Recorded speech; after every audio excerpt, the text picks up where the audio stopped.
I don't care about the ear on piercing. your own. That's on you. And when they get it pierced, is it supposed to just be one, or can they have two? Like my boys got one. I think. Yeah, my boys got one. In high school, them dudes had two. On the same side? No, one like one on Yeah, yeah my boys got one, but my husband got two. He got two his ear. Like he got. I got two. I haven't worn them in years though. But I think guys who like are into like artistic shit like that, they get shit like they get their nose pierced. They get those big things in their ears. They do gauges. I like a certain look. It's okay. I like the gauges sometimes. I do like the gauges. Not the crazy ones, but I do like the gauges sometimes. I feel like they stink though. Like when I see them, I'm like, I know your earlobe stinks when you take that shit out. No, why wouldn't it be cleaner though, since it's a more open space, like with more healed skin? I don't know. I just feel like it just looked like it like just goes up. Yo, could you imagine somebody being like, yo, but yeah, your earlobe stink. That'll crush a nigga.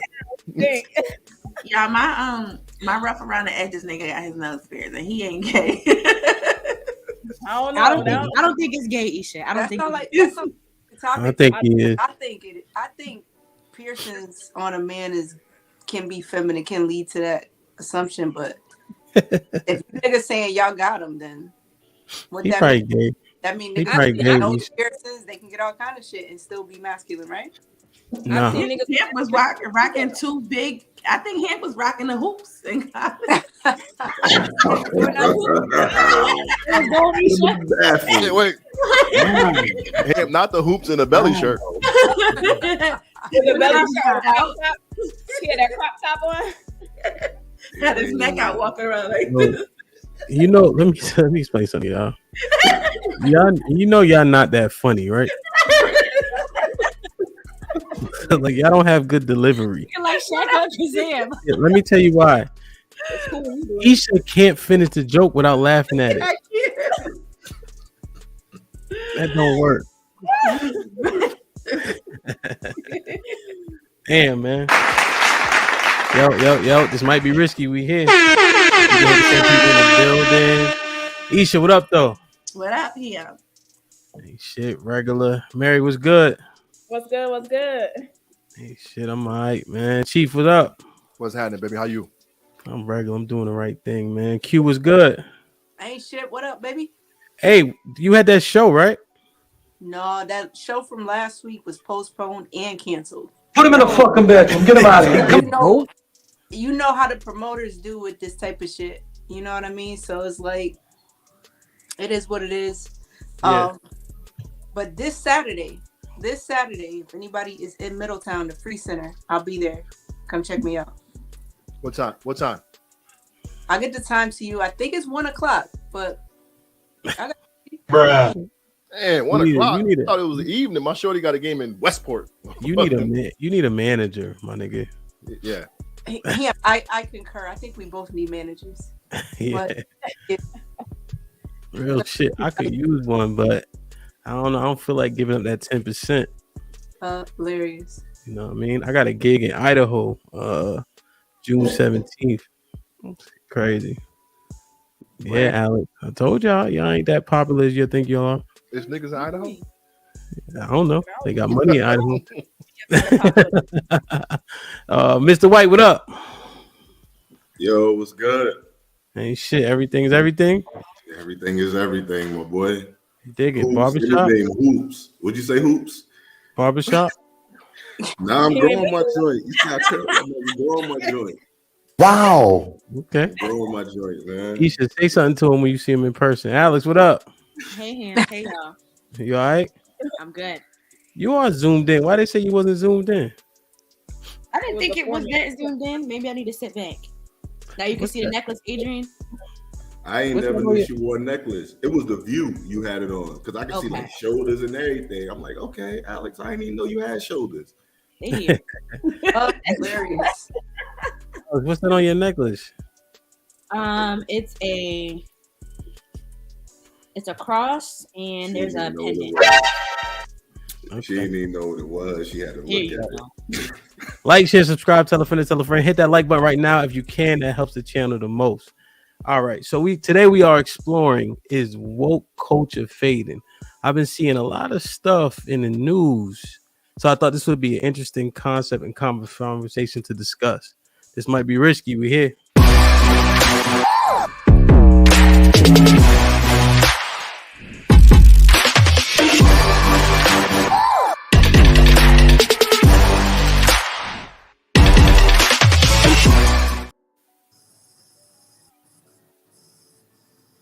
Start with something that was maybe a little bit lighter, but I think it applies to woke culture. I feel like this portion of woke culture has been going on for the past 30 years, 40 years. I'm constituting it as woke. Let me see what y'all think. Y'all can see my screen? Mm-hmm. Y'all want anything and everything that associates with Black women to be ghetto. I make everything that associates with Black women ghetto. Like, do y'all not realize? Why should Black women have to get up, get glammed up every single day? Other races don't have to do that. They can just put their hair up. We can't. Which is why we wear bonnets in public. In Walmart. We're in Walmart. Do you think anybody gives a how they look in Walmart? White, Black? No, they don't care. Groceries. Do we get called ghetto? We didn't even do shit. We just exist.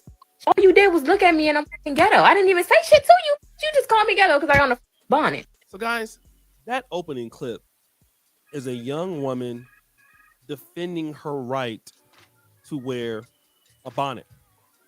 And of course, this particular episode, I'm dealing with a dentist. I know her name is Dr. Sutton. I would assume that this is a female dentist who has an office somewhere. I believe in what I would consider the hood. Okay, and the dentist is Black, a Black woman. But of course, going to dental school, professional school, I went to medical school. It's not easy. Then when you want to come out and serve your people, they want to come into your office a certain way. So Dr. Sutton politely put out these requirements in her office. No bonnets, no house shoes, no pajama bottoms. We will be happy to reschedule your appointment per Dr. Sutton. Of course, a lot of these people in Black Twitter started getting very upset. You see this, people are saying like, this is anti-Black. You see this person, honesty, the liar, giving an F about attire instead of health. This is just anti-Black as hell. And another person says, her establishment, same person rather, is literally in the hood in a trap house turned dentist office. Maybe she should relocate to the demographic she prefers instead. I don't care what you tap dancing, we'll blur that as jiggeronis who are agreeing with her are saying actually. And this is very interesting. All right. I'd assume y'all probably haven't heard about this, right? So it's a Black female dentist. She no bonnets, no house shoes, none of that in her establishment. Also, I feel like that culture is rather new. When I refer back and I try to do some digging, I couldn't find bonnets and house shoes and pajama pants back in the 60s. I couldn't find women presenting themselves like that in public. So that's one facet of it. Another facet is I'm gonna use Isha as an example. Her maturation on this podcast is easily seen, kind of pushing back at some of that rhetoric that is so popular amongst Black women a little bit. Having to be a superwoman, leading the household, so on and so forth. I feel like some of that, and maybe this was brought in by Kevin Samuels, as much hate as he get, but women are looking at that type of stuff a little bit differently. So with the lady as a dentist, and then what I'm seeing kind of anecdotally, but I feel like women are changing a little bit. Do you feel like Black women are waking up against woke culture? I try to give you a lot of context so you don't struggle through it. Yeah, go ahead and define woke culture as you're asking this question. So, for instance, the independent woman stuff. right? I'm saying that's that woke culture where you can do it all alone. You don't need a man. You independent, right? He got to prove this, that, and the third. You don't need him to provide for you. You don't need him to protect you. I feel like that's woke culture. Got you. Okay. For this particular subject. So what you think?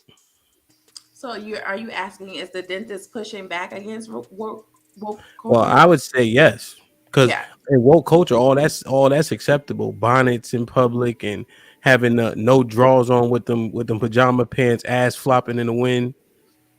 You got your dirty ass house shoes. Well, you know what I'm saying? I think, she should be pushing back. You have to set a standard. Like the girl with the bonnet said, who cares what you wear in Walmart?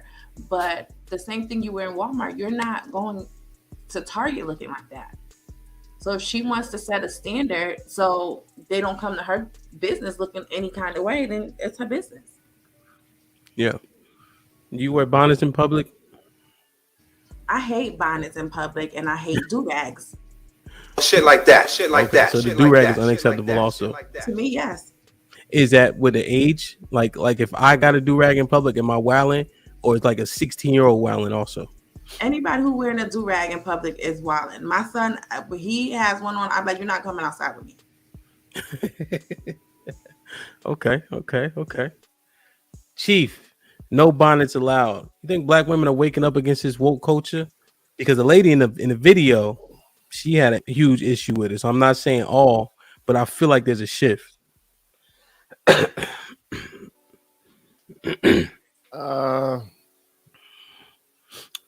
I think professional, white collared.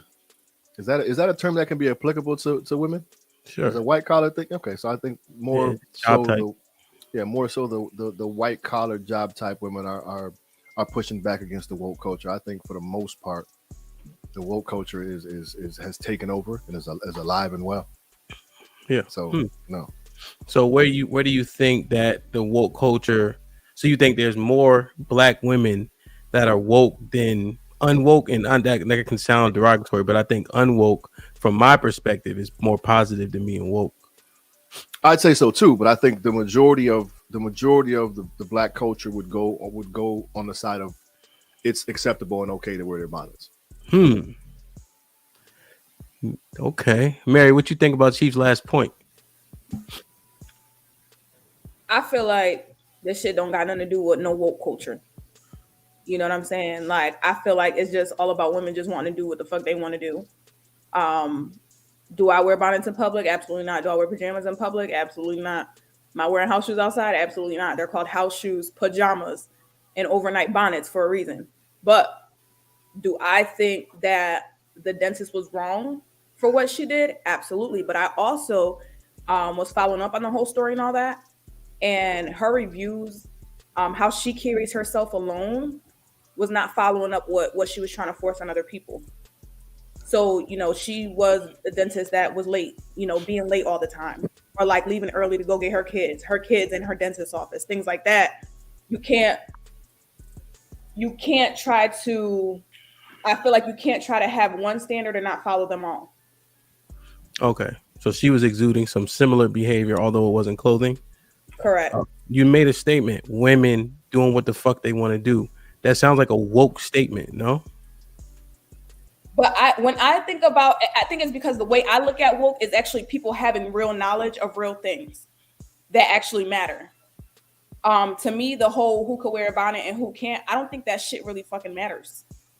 Even as the dentist, like, if you want to come in with a bonnet, that's not going to stop my bread. Like, sit your ass down. Like, it's Caucasus Mountain people walking around here not bathing for 3 days.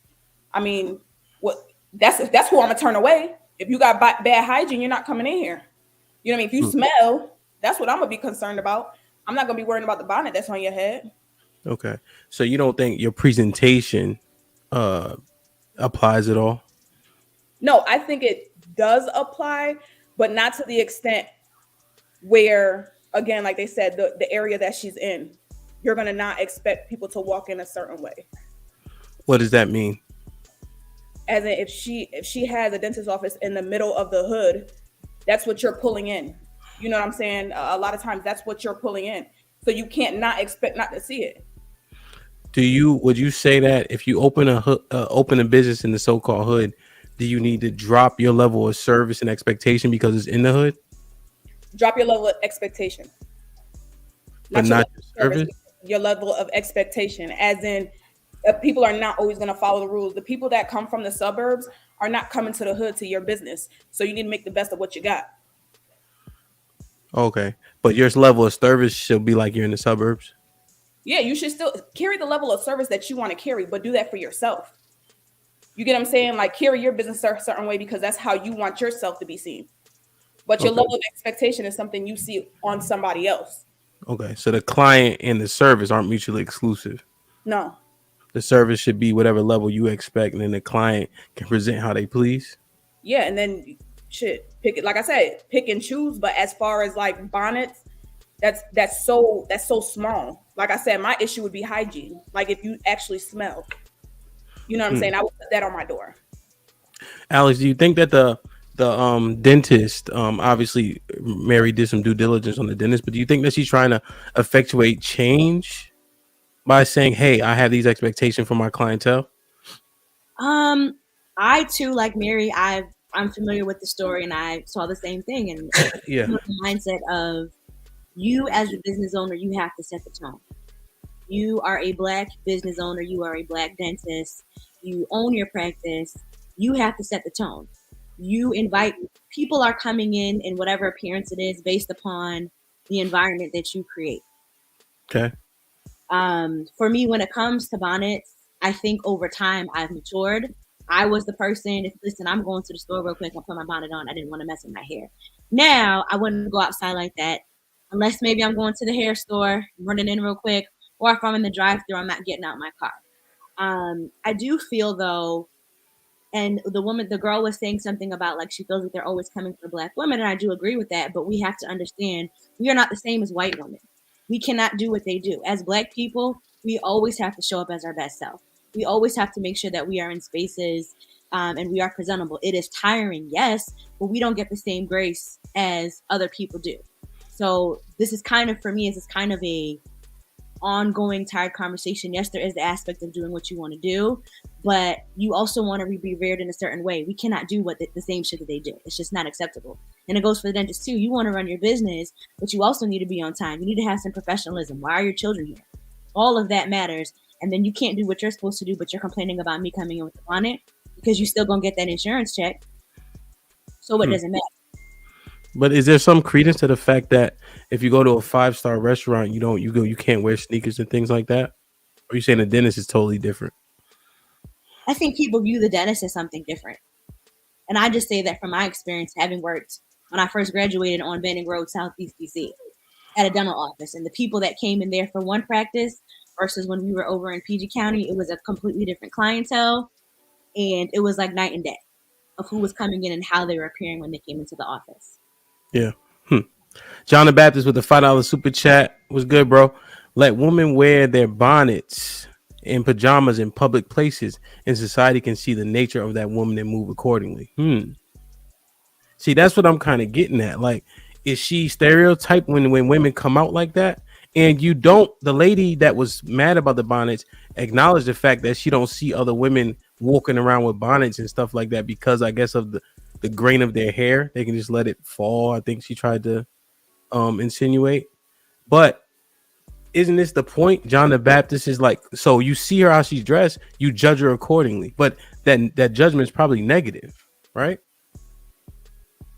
And a lot of that too is the fact that, like you referenced the hair being able to fall. Like there's a lot of things that they can do or don't technically do, and their hair looks done.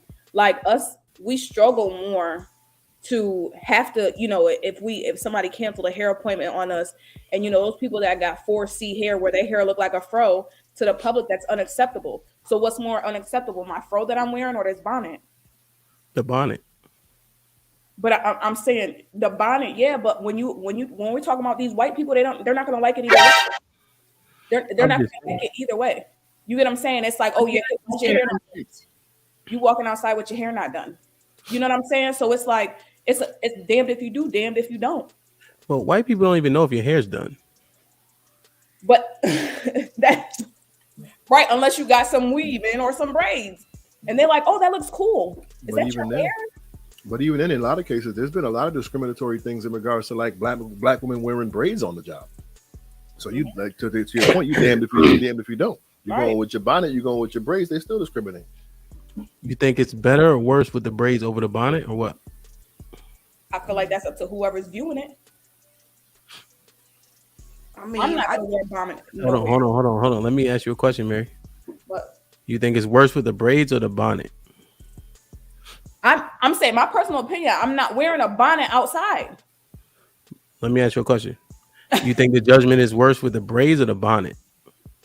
The bonnet. But what I was referring to is women's natural hair when it's not done. Yeah. Do you think that's a self? You think? I feel like some of that can be women being slightly self-conscious because of what they deem acceptable in this world based on the European standards. But that's if we're in their society. Please don't make me repeat that long ass question, please. I'm just saying. Like, so I could wear my hair in a fro, picked out, looking all nice, and think that my hair look nice, and somebody be like, "Oh, you ain't do your hair today?" It's like, what? Well, I tried. I'm the Baptist said he glad he got married 30 years ago. Wow, shit like that. Shit like that. The one that just gave the super chat. This is the thing for me. Go. Wig culture is big. Bitch, grab one of those wigs off your dresser, put it on your head, and go get your teeth cleaned. It doesn't take that much work anymore. And in response to Chief, white women walking around here with box braids now too. The culture vultures have started appropriating braids, so it's becoming more and more acceptable. Culture vultures. Wow. I don't disagree with you, does. Though. I don't disagree with you, but stringy and nasty looking and greasy. It stinks. But y'all gotta keep it a buck though. We come from that era where our parents, aunts, uncles, whatever, had the whole soul glow with the fucking print on the couch. It was still maintaining households. That shit didn't have nothing to do with woke culture at that time. And that's some shit that like they was putting chemicals and shit in their hair just to get that kind of texture, men and women. So I think that Mary you was kind of hitting on something. You were like, you're damned either way. You know what I'm saying? Like, the girl, from what I got from the video, was talking about being looked at as ghetto for having the bonnet on. I have to say, I agree with her that I don't think that you're automatically ghetto because you wear a bonnet. And that goes to those stereotypes that, let's say tomorrow, society decides to say anybody with lots is ghetto. We all fucking ghetto because somebody decided that, and that's just the thing now. Yeah, I think Q, one thing she said in that video, I think just to bring a little bit of clarity, I think you're right. But I think she meant, because she said it a couple times, was the shit black people do is ghetto. Mm-hmm. Like they call what we do ghetto, how we talk, how we act, how we walk, that's ghetto.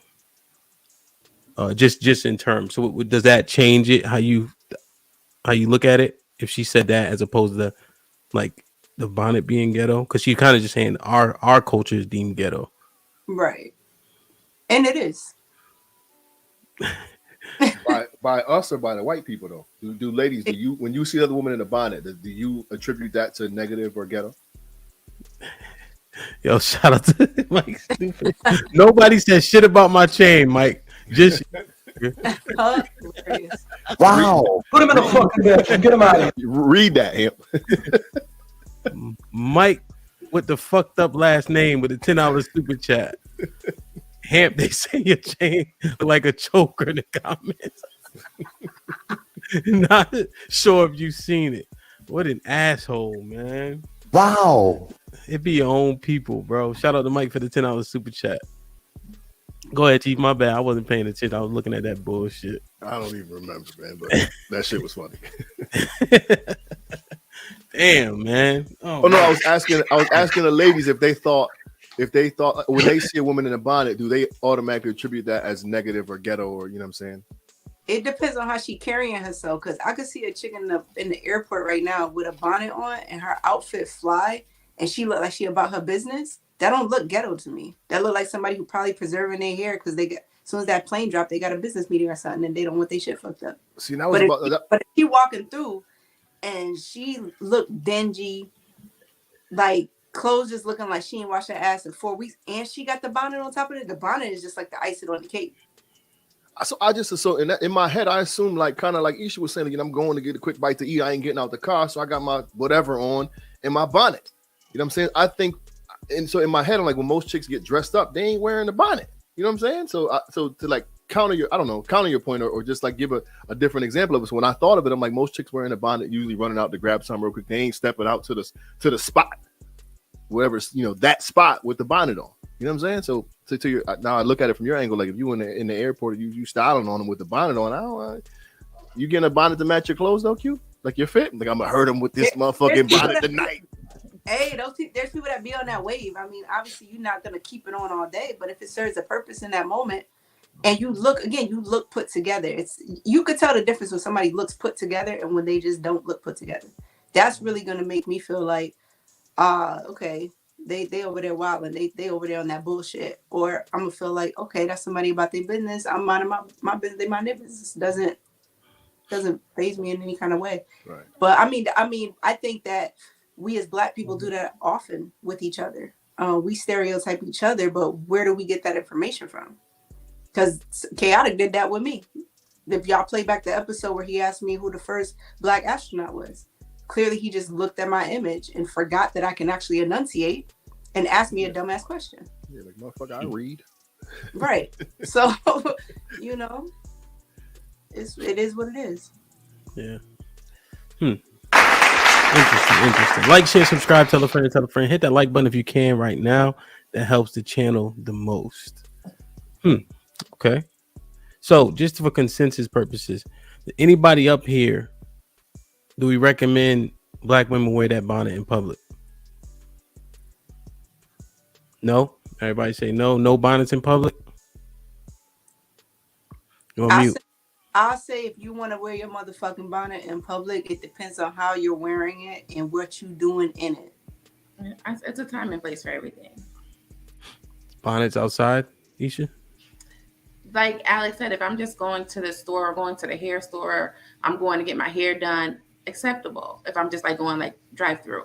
But if I'm going to a place of business and have a service done, like my teeth cleaned, I want to be presentable. So bonnets in public, Isha? Nah. Okay. Mary, what say you? Just so we get some clarity. No. Chief? Nah, I wouldn't have. Nah. Q answer. Mr. White? Yeah, I say if you want to wear your bonnet, wear your bonnet, yo. You know what I'm saying? This is the new era. Bruh. Do whatever you want to do as long as you ain't hurting nobody, right, Q? That's right. As long as you ain't hurting nobody. You cool with your wife or your daughters going out with their bonnet on? As long as they ain't hurting nobody, yo. Okay. I'm saying that's the new wave.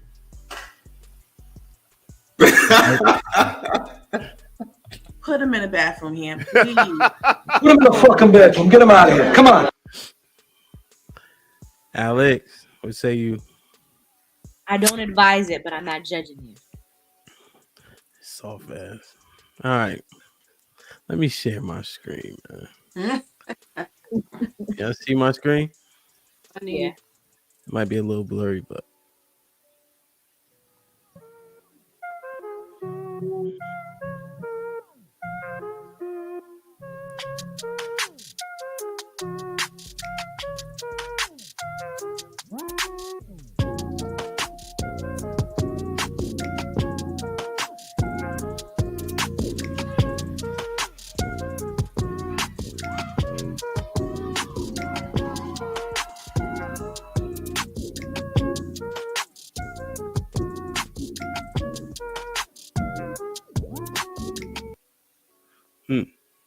did y'all see this story? Nope. No. So No. you are able to read the captions? Mm-hmm. Yeah. So Got the gist of it. yeah. So he registered, identified as female in Canada, registered registered. So not only did he win, he smashed all the records, included the records by the transgender person who held the records, competing against women. So are people like waking up against this? Like, do you feel like this is gaining traction, or you think this has regressed a bit? Men competing against women, because I don't think men feel it in the vice versa. Like, if women come play in our sports, it really doesn't affect us much. But like, just, you know, the transgender women competing against women. How you feel? You guys think this is gaining traction, or you think this has regressed a bit? Anybody can answer. I think your questions are trash, him. You gotta get a new question. Like, all right, so look, let's see. First, try to answer it or rephrase it. Right. Okay. See, that's what a lot of people come with criticism, but they don't come with solutions. You're right. You absolutely right. Don't nobody come up with no damn topics or create no questions or do no research. Right. So spare me. So yeah, this one might be bad, but I think the first one was good. Go ahead. I think that's foul for you to say that though. What part? Don't nobody come up with topics or like give you questions like we have been. We've been on it. Yeah, yes, it's episode 90. So y'all came up with 5 topics. All right, cool. I just got on. Like, give me some credit. All I'm saying is, don't play with me playing the garbage. Go ahead and answer the question. I think it is gaining traction. I know the federal government passed a law stating that trans women can't compete against women. So there is a little bit of traction there. I'm actually surprised at as many rights and as people we have fighting for the LGBTQI community. I am surprised in a good way at how many people are pushing back against the trans athletes competing against, like, you know, women and men. I'm all about do what you want to do, but just biologically doesn't make sense. And I think that's some bullshit. Like, why would you compete there? And if I was a judge and I saw you come in there, I'd be like, what are you doing? But then I do also understand that you can't go and say you're in today's society. You can't go and say, like, you're not a woman, you're not a man. Show me whatever the case is, because people are presenting so many different ways. But I'm actually happy that people are pushing back against it personally, because everything cannot be equal. And that's just one of them. It can't be. Okay. You find yourself pushing back? Oh, yeah. I've always thought it was bullshit. Yeah. Okay. Yeah, I agree too. Because I was losing hope in people, man. I was really losing hope in people, and just our decision making and the things that we accept. And we always talk about, you know, opening Pandora's box and how it can never be closed. So the fact that people are like trying to make a stand somewhat, and I know they put that law into place. I see you eat shit with the know you everything, brains, beauty. Let them know. You know what I'm saying? But I'm surprised, and I might even got hope in people again, yo. Okay. So, damn, Adrian. So, okay, that's fair. Chief. Yeah, I think people are definitely waking up against that shit. I just when this shit like this comes up, I just think about my kids. Like, I've seen a bunch of like high school like track meets where the male identifying the female part thing and smoke the girls, and it's just like that shit is so unfair, B. You know what I'm saying? But they letting it slide, and then like money didn't even like, not that it makes a difference, but homie, the power lifter cat like a regular dude, like a regular homie, like he didn't, you know what I'm saying? Like he didn't have nothing, you know what I mean? No twang to him at all. Like you, like come on, fam, like yeah. Like get out of here with that, B. So I'm happy to see that people are standing up against that shit. That shit's for the birds. Not only. I got a quick question about the video. So he did it to like mock them though, right? Like this is what y'all are around, or yeah, but that's trash. Camp, because we put that up in the weight room in college. Like, get out of here. You a power lifter? And that's all you got, nigga? Go to Gold's Gym. This nigga's benching more than that. Well, Chief, think about it. He's competing in the women's tournament. So all he's doing is breaking their records. You know what I mean? He wasn't trying to destroy it, because nobody will ever reach it if he do what he could probably do. You know what I'm saying? So he did it to prove a point, because a transgender woman held all the records. You see what I'm saying? Got you. Okay. Yeah. So he was doing it to make make a statement. Okay, so he was in he's kind of in favor of what we talking about then. Like, listen, Yeah, that's why he you did on it. that bullshit. Let me show you this. Okay, yes, that makes sense. Because he was the coach of the Canadian powerlifting team. Got you. You know what I mean? Okay. So he was really in there just bullshitting. Like, put this 370 on real quick. Ain't nobody gonna catch this. Exactly. Yeah. I remember I made a statement on one podcast, right? I was like, no woman is stronger than me, right? And we looked up the bench press unassisted for women, like the max ever was 453 pounds.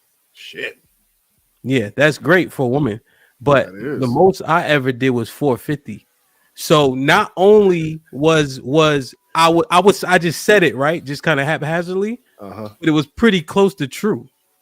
No, right. I thought my little 410 was winning. I'm like, I'm out here, I'm only doing what I do. This 410 is winning though. She put up 450 though. Shit, but 453. This record was from like 87. Like it was a while ago that a lady did this, and so she held that record for 40 years. Is it still the same now? Is it more? I'm about to Google that shit. I think it's the same. I think it's like 455 or 453. But when I made that statement, I didn't do any research. I just said it. And then when we looked it up, like obviously she did more, but I was like close. I'm just making a statement out of thin air. So Q, if you want to rephrase or answer a question based on how you would pose it, what would that question be? Do people no longer agree with the idea of transgenders, specifically males competing in female sports? Okay. And I would say you guys are absolutely right that people are speaking out against it more. And you might not know this, but gay people are speaking out about it as well. So, word? Yeah. Yo, time out. Hey, I gotta interject real quick. April 14th, 2023. The bench press world record for women has been set when Rayanne benched 605 pounds. No, unassisted, Chief, though. Unassisted. Look at it. So it's I think it's called like raw or something. Like there's no, how people put those straps on their elbows? Yeah. Yeah, that don't count? No. Oh. Just straight, like no type of help type shit. All right. Well, see that. Yeah, because I saw there was one like that. But yeah. It's strong. Wait, is that a transgender? Nah, it's a woman. It's Ray. She looked like, she's stocky than the motherfucker, but she looked like a woman. So Q, what does that conversation sound like or look like? The same as any other fucking conversation. No, well, break it down. Because you could. Niggas ain't there, nigga. We ain't there having a conversation. All right, motherfucker. So it's like this. People think that when you are gay or in gay circles, whatever, everybody who's gay is all for every single thing. Like, oh, you're gay, so you agree with everything. You think everything is good. You think everything is good for society. You think everything is good for children. No. The same way that hetero people have certain standards, have certain morals, and the buck stops here with certain things, it's the same thing. It's like, it's just a matter of how you view yourself, I think, as an individual. You know what I mean? So you have those extreme people that just everything is love and everything is great. And then you have people that are like, this is what I do. This is who I am. However, I don't agree with that shit right there. And they just stand on it. The same way that hetero people do. Yeah. No, I just feel like, so my notion is, Q, if I see black people doing some shit wrong, a lot of times we don't speak out against it. Mm-hmm. So my notion would be that maybe that's the same in the LGBTQ community. Now that's some shit that you stepping into that I can't really speak on. That's they shit. You have to get one of the representatives to come speak on that. But yeah. But does that make sense? Like you said, we would assume because if you push back, then what? If you push back against that in front of like the LGBTQ community? No, so like one time. So like remember last week's show, we talking about men want women who are in shape, right, and athletic, and then Will comes up and say, "Oh, I love BBWs." Then Love, shout out to her. Put him in the fuck. She See, I told you. You know what I mean? Because it was a dude saying it, right? Yeah. But really, it's just an outlier saying it. Yep. You feel me?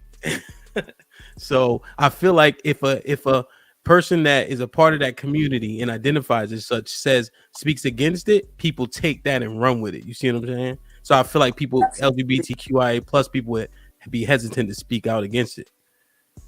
Well, I mean, because think about that. That is a very sensitive group of people. Yeah. Like, they go in, and I love them. I'm going to be at Pride everything this month coming up. But it's like a very sensitive people, because everything is, well, there's more than one gender. No, the fuck there isn't. There's two. Pick one, motherfucker. Whatever you was born as, that's what you are. And then everything past that, we're going to respect you in it. But just own your shit. Like, that's just own your shit. You wanted them too, but we're not gonna sit here and act like it's 3, 5, 7, 8 different fucking genders. How many is there? Is it? I think it's like they said it was like 100 or some shit. Cap 2. Go ahead, Alice. I can't hear you. I said it's 2. Shit like that. Shit like that. Shit like that. Shit Damn, like that. man. Shit like that. Jeez. Okay. Interesting. Like, share, subscribe, tell a friend. Hit that like button if you can right now. That helps the channel the most. Check out all the links in the description as well if you don't mind. We got merch. We got the podcast. It drops every Monday at 5 a.m. You can catch us on Apple, Anchor, and Spotify. Definitely subscribe to us on Apple. We want to build that up as well. And that can catch you on your morning ride to work, as I know most of y'all are bus drivers and garbage workers. So, shout out to y'all. Chief, what time do teachers get to school nowadays? It's still like 6:30? 7. Our teachers are 7. I'm there at 7. Teachers there at 7. Their job starts officially at 7:20. Okay. All right, cool. So they still get up early. Some people still get up early. I didn't know people like sleep as late as they do though. I remember we was doing a Saturday show at like 9 a.m. These cats, all the people you see up here, Chief, the worst. What you mean? Alice came up there with sleep in her eye. I said, "Good you God." know you lying. They ain't had a bonnet on, did they? Nah, they ain't had a bonnet on, but I could tell one time Isha ain't brushed. That's a fact, though. All right, let me share my screen. Can y'all see it? Yeah, we can see it. Yeah. Right.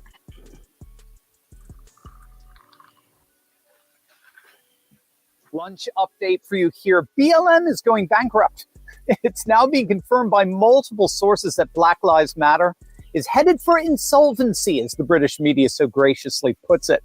According to their latest tax returns, BLM has seen a near 90% in donations and is currently experiencing an $8.5 million deficit. To add insult to injury, their investment accounts also suffered losses to the tune of nearly $10 million.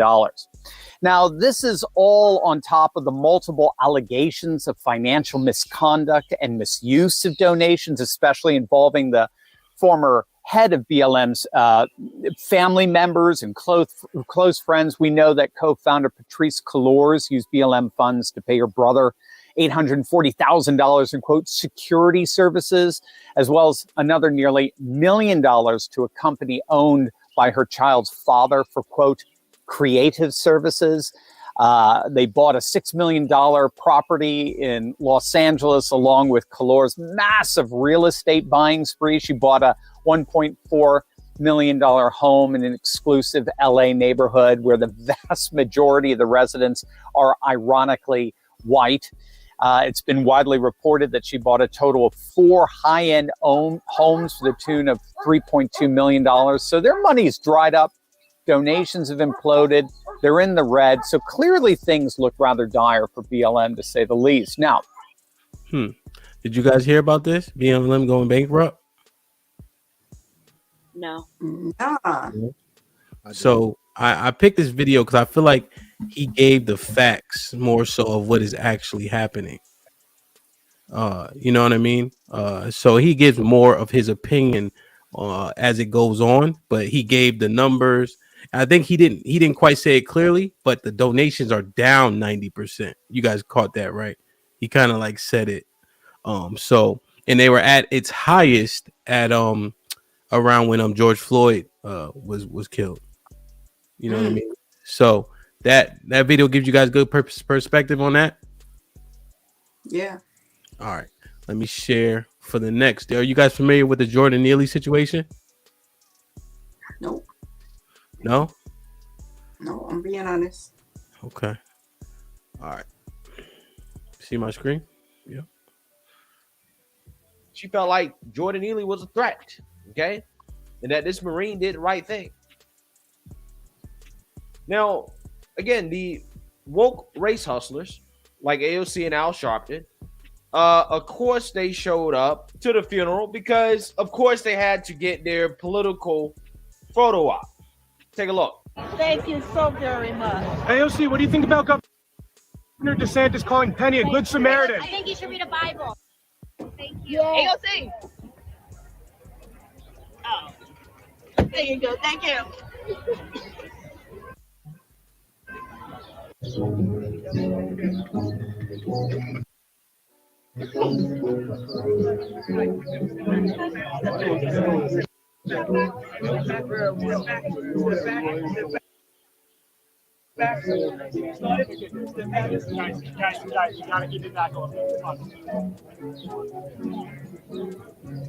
So y'all see Al Sharpton, right? Mm-hmm. And you guys familiar with AOC at all? She's a United States representative in New York.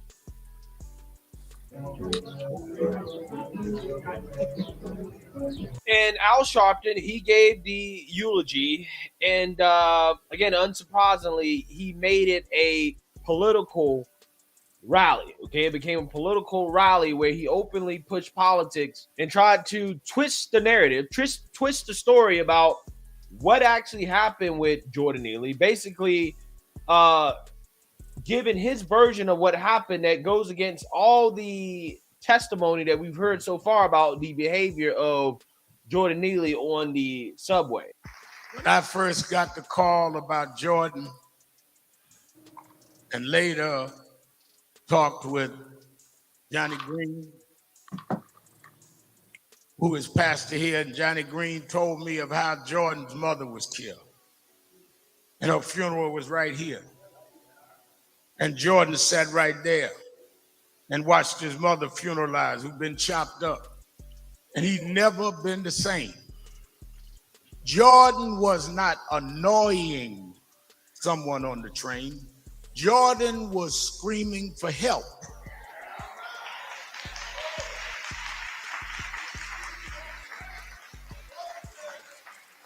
We keep criminalizing people with mental illness. People keep criminalizing people that need help.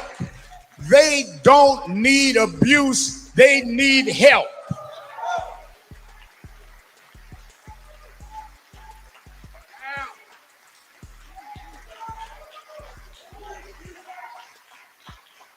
There was no weapons. There was no language. Nobody was threatened. And you grab them and put them in a chokehold. Two people help hold them down. And you go to the precinct and they let you go. If Jordan was impersonating Elvis Presley, if Jordan had been a different race and they had him impersonating Elvis, and a black guy put Elvis impersonator in a chokehold, and two black guys held him down, they would not have let that black guy leave the precinct that night.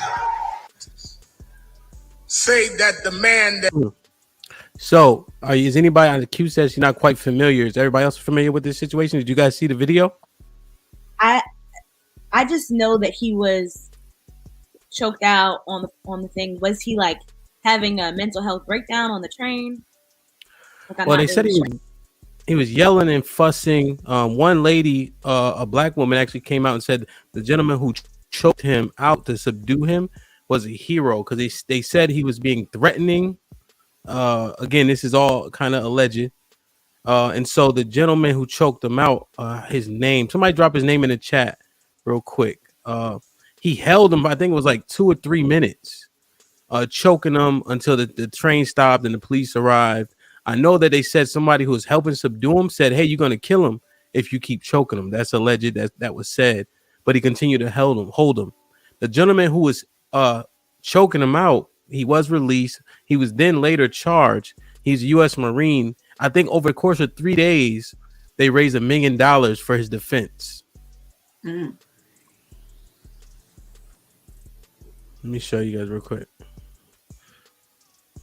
You see my screen, right? Yeah.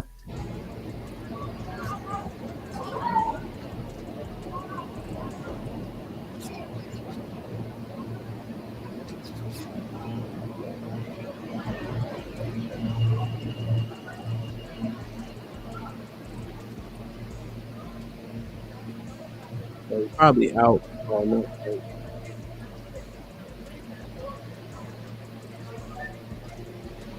That's nice, y'all. You hear me? You got all of these fans. My wife is really instead of the storm, military, rain. You really got that stuff on. Once you defecate, you got another storm. All right? If he didn't, percent is low, but he feel all right. All right. So what was said was he was on the train yelling and fussing. He has 44 charges. One of them was an alleged kidnapping of a minor child. I believe it was a woman. Somebody correct me in the chat if I'm wrong. Or a girl, sorry. But he was a street performer. He did Michael Jackson. They show videos of that. And obviously, like Al Sharpton said, there's some, notions of mental illness and things of that nature. So again, hold on. Let me see if somebody put the guy's name in the chat for me. Oh, Rock just arguing with Asia in the goddamn chat. What up, Coop? Hey, go over to Do Better podcast right now if you can. Subscribe. Coop do some dope ass breakdowns on a bunch of different stuff too. So if you want to get in the know, that's a good place to be. Coop, what's good? Shit like that. Hope all is well. I like Coop too for that 5150 shit too. Yep, exactly. Coop donated $200. So what Coop was saying is kind of similar to what we just did. Shout out to the Black Conservative Perspective for that last video, and then O'Shea Duke Jackson for the first video. So Coop does straight reviews, like he reviewed ours. And Corey Holcomb said, "Yeah, people review my shit. I don't get paid for it, yada yada yada." Before he even said that, Coop has sent him $100 because he used his content and review it. He's called reactions. You know what I mean? So shout out to that. That's shit like that. Shit like that. Shit like that. So what y'all think? So I think of this situation first. Do I need to recap it, or y'all understand what happened if you haven't heard about it? No, I got it. Anybody? Yeah, you were abreast of this already, Alex? Yeah, I got it. All right, what you think? There's just so many layers to it. But the thing that I just can't understand is like why you chose him. Like if multiple people are holding him down, why isn't that enough? Like why do you feel the need to get on your high horse and then choke them in? Like that's what I don't understand. But then at the other flip side of it is, when you are in these public transportation places and a large population of homeless people do have mental health issues, right? And it's just, I don't know, like it's a thin line. If he's on there asking for food and we don't know, was he on there saying threatening people? But if you didn't see any weapon, and I know that when I'm on public transportation and people are cutting up, I just kind of just turn in my business. Like I'm going to be aware, making sure that no one's pulling any weapons, but I'm just going to turn. Like I never feel like I'm the police. I need to step in and put my hands on somebody and try to subdue them. Like I just think that's crossing the line. Do you go ahead, Mary? I feel like I agree, with Alex. It's like you're in a public environment like that, especially, on a train or whatever, and it's expected that it's gonna happen. Everybody's not mentally there. If this man didn't physically put his hands on nobody, I feel like a lot of that issue is the fact that the guy was a Marine. You know what I'm saying? Not only do you feel like you're top of the line, when it comes to society because you are a Marine, at the same time, is it your PTSD that caused you to kill this man? I feel like as a Marine, you're trained to know when to stop as well. You're trained to know, certain restraints. that don't require you to actually kill somebody. But in my head, I'm like, you probably got the same mental shit he got going on, because why you ain't stopped? Well, the lady that came out from the train, she's saying that he was harassing people on the train, and she called the Marine a hero. And so yeah, the Marine grabbed him first, Alex, and then the other two men jumped up. Do you think it's a difference for Alex and Mary because you're not men? Can I speak to some of that? Yeah. But I just want to ask them. Yeah. What do you mean a difference as in what? Well, like you said, you don't feel the need to intervene, or Alex, you say you make sure you're straight, but you look the other way. Do you think it's because you're not men? It could be that, but I also know that mental health is real. I also know it's a public transportation. If I want someplace quiet, I'm not going to take public transportation. Like, I just know that, and you're only going to be on there for but so long. So just kind of that your stop is coming up. Just chill. Right? People get harassed every day. I mean, anywhere people get harassed every day. Like, it's my thing is like, if this man is not causing a physical threat to anyone, like I've been on trains, when I lived in Philadelphia for a while, it's like I've been on subways and trains where they literally will push a nigga off on the next stop and be like, get the fuck out because you wildin'. You know what I'm saying? Like, whether it be drunk, homeless people or whatever, they, get to the next stop and then a bunch of niggas will push them off like, yo, get the fuck out of here type shit. You know what I'm saying? They ain't going the extent of killing them. The Do Better podcast, Coop with the $10 super chat. Damn, didn't know anyone saw that. Been paying Corey and he still don't like me. It's all love though. Detroit in the building. Word. Coop. It is what it is. Don't gotta like it, but he can send that money back. See, that be the crazy shit. Don't nobody send the cash app back. You know what I mean? Corey got love for everybody. He just I like him. I like him. I just feel like when I'm looking at this situation, I feel like people getting tired of this dumb shit though. Like, for instance, out here, do anybody who live out here? Yeah, no, Alex kind of. Do they ride dirt bikes in the middle of the street up there in Silver Spring though? Right. No. So, it's a thing in Philly too, where they be on the dirt bikes and the four wheelers. So they do that out here in PG County and in DC, and they run the traffic lights and you just be in the way. Me cutting you off and all that. But people don't say nothing. But people be tired of that shit, and they be going all slow doing wheelies. So one time when the kids wasn't with me, I opened the window like, yo, y'all niggas move the fuck out the way, yo. Like, you don't got a wheelie right here. And they was surprised that I opened the window. But they like young, 18, 19, 20. They like, oh, my bad. Like, they just think they could just get away with this dumb shit. So is it possible that, that happens on the train, but why do you got to deal with that shit all day? I'm asking, you know what I mean? In terms of, because again, the topic is woke culture fading? Is people tired of the dumb shit and expecting real conduct and decorum out of people now? It could be fair though, because I was traveling last week for work. I was in New Orleans. He was homeless. He came in and he was cutting the fuck up, and everybody looked away. And then they had to get the owner, who was a man who came out there. And when I was walking the street with my mom and everything, and I'm just like, yo, stop staring at people, please, like. Stop gawking. You don't want to send anybody off, nothing of the sort. But for me, it's a matter of I don't want to trigger anybody because I don't know what you have. Right now, you over here having your moment in your corner. I'm going to keep walking. I'm going to mind my business. But I think for me, it comes from a place of I don't want to trigger you and I don't want to be your target. So you decide you want to cut up. See? Okay. Well, Q, go ahead. You want to get in? Yeah, I was going to ask, like, because y'all are like more feminine women, like, is it that you have more empathy for situations like that? Because I know I'm coming in on the back end where I'm just getting this information today, and I've been on like trains in New York, and I could tell you firsthand, like, some people be doing way too fucking much, like way too much, and nobody in that moment has time to determine if that's mental illness or you just a fuck nigga. You know what I mean? Like. So without you walking around with a t-shirt that says, please don't harm me, I have this issue, how do they know that you won't take shit too far? You know what I'm saying? So I'm looking at it from that perspective. And is it that you guys just have that level of empathy because you're more feminine? So you're thinking like from the perspective of like a mom or, a softer place? Because I'll be ready to break a nigga face I'm not soft. I'm not like, soft. I would get into it with the guy intentionally, but you know what I mean. Yeah, I don't think I'm soft at all, and I've been told I lack a lot of empathy. I think it's more so my career, that causes me to have that second thought in the back of my mind. Like my education in it is what causes me to flip that switch on.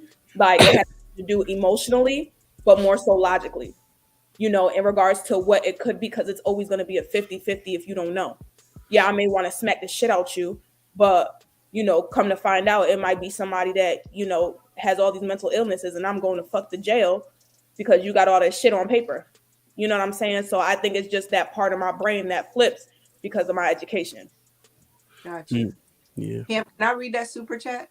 Yeah, and I kind of wanted Chief to answer, but go ahead. Yeah, answer. I mean, read it. Yeah. Because I love the question that Will had, because that was another question I had for you guys. Yeah. Like, if you were really in a situation where you felt threatened, but you knew the person had mental illness, or to Will's question, if your children were on the train with you, would you feel different? Yeah, that's a good question. I was thinking about that shit. Will too. Shit like that. Shit like that. Shit like that. Shit Chief, like that. Shit like that. Yeah. What say you? So I'm like hypersensitive to shit like that, bro. Like just watching that video just kind of put me in a shitty mood. Like that shit don't make me feel good. I can't stand. I'm not gonna stand around let a white dude choke out a black dude in front of me. It's just not gonna happen. I can't do that. I don't. You don't want to intervene because you don't know who the crazies are and what's going on. But Money had to feel his body go limp. I heard it was something like 15 minutes he had him in the chokehold. Yeah, like, come on. Somebody can let us know in the comments. Like that shit is whack. So that shit like that just puts me in a bad mood as it pertains to the kids. I think I'm also deathly afraid to have to fight in front of my children, because if I ever do, it means I'm in defense of them, and you just never know what could happen when you're trying to protect your kids. So I think my initial reaction will be to just remove us from the situation. Like if we got to get off at the next stop and wait for the next train to come, that'll be what it is. Or just go into the next car. You know what I'm saying? I'm not about to subject my children to shit like that. But if my back is against the wall and I got to do what I got to do, then so be it. But I'm going to try to avoid the situation as best as possible in front of my kids, because I'm literally deathly afraid of having to like defend my children. Because it ain't gonna be, it's not gonna be like a second thought. Like I'm gonna do whatever it is I gotta do in order to make sure they're safe, and I don't want to put myself or them in that situation. Yeah, it was 3 minutes, Chief. One pill was saying it was about 3 minutes, but okay, no, your brain can't lack oxygen. I think what is it, like a minute? You know what I mean? Damage starts to ensue. So, yeah, go ahead. I'm saying, but how many times we just been wrestling as kids, and you put a nigga in the chokehold, and then I mean, all of a sudden you like he started to give up for a minute, or you feel the body go lift, like let go. It's three niggas right there. Why y'all couldn't pin them down? It's three people. Like you still got to choke them out. You know what I'm saying? Like, and that's not cool. And now, and another thing that triggered me is like, what the fuck is all these people standing around letting it go down for? Ain't nobody gonna say nothing. Well, that's what Alex said though. Yeah, that's what I'm saying. That shit is for the birds, man. Like you can't just like. Yo, John the Baptist with the $5 super chat. If we are in public and I have to protect who I love, I will figure out later if you were crazy or sane. Agreed. Yeah, that's true. That's solid. I think we thinking about it, right? If you make this decision to subdue this man, do you know how much adrenaline is pumped? If you've been in a tussle before, you know once you get to swinging and stomping, you think about that shit after you finish swinging and stomping. Adrenaline is a real thing. So if he decided to intervene, I'm sure he had to muster some shit up. And then we want him to be logically thinking in that instance, especially as a Marine. He ain't even trained to subdue. He probably trained to kill. Right. But he ain't on a fucking warfield. You know what I'm saying? He ain't on a battlefield. You on a train. Yeah, I mean, yeah. Go ahead, Q. If you're factoring in some of the other information, right? A woman, not, we talking about a woman, right? Because we know how niggas feel about women. She called him a hero. Yeah. And then you're looking at all these other factors. It's like, to your point, Chief, people just sitting around, nobody saying anything. Maybe it's one of those situations where you had to be there that day to see how he was really acting. You know what I mean? Like, I get that. But if a nigga's talking wild heavy on the train and ain't doing nothing, does he deserve to die? Like, no, you know what I'm saying? Punch him in his face or something like that. Like that's what I'm. His ass up. Just knock his ass up real quick. That's what I'm just saying. Like, why you gotta choke? Hey, Hamp, Adrian. to Ham's point, when you're in those situations, like I never was in a situation where I'm fighting somebody and like, all right, now kick him first in his knee.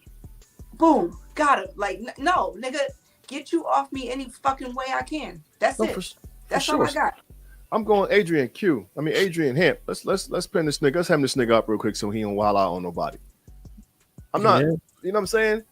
Yeah, I hate. But let me read this real quick. Mr. Britt with the $5 super chat. The victim was smaller than Q, and it didn't take all that for him to be handled.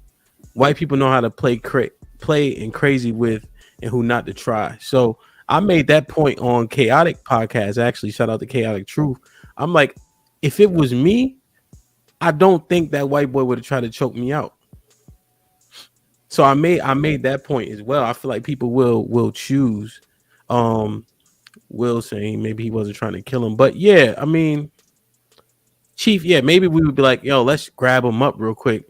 But if you dolo, I mean, I don't know, you just gonna scoop him.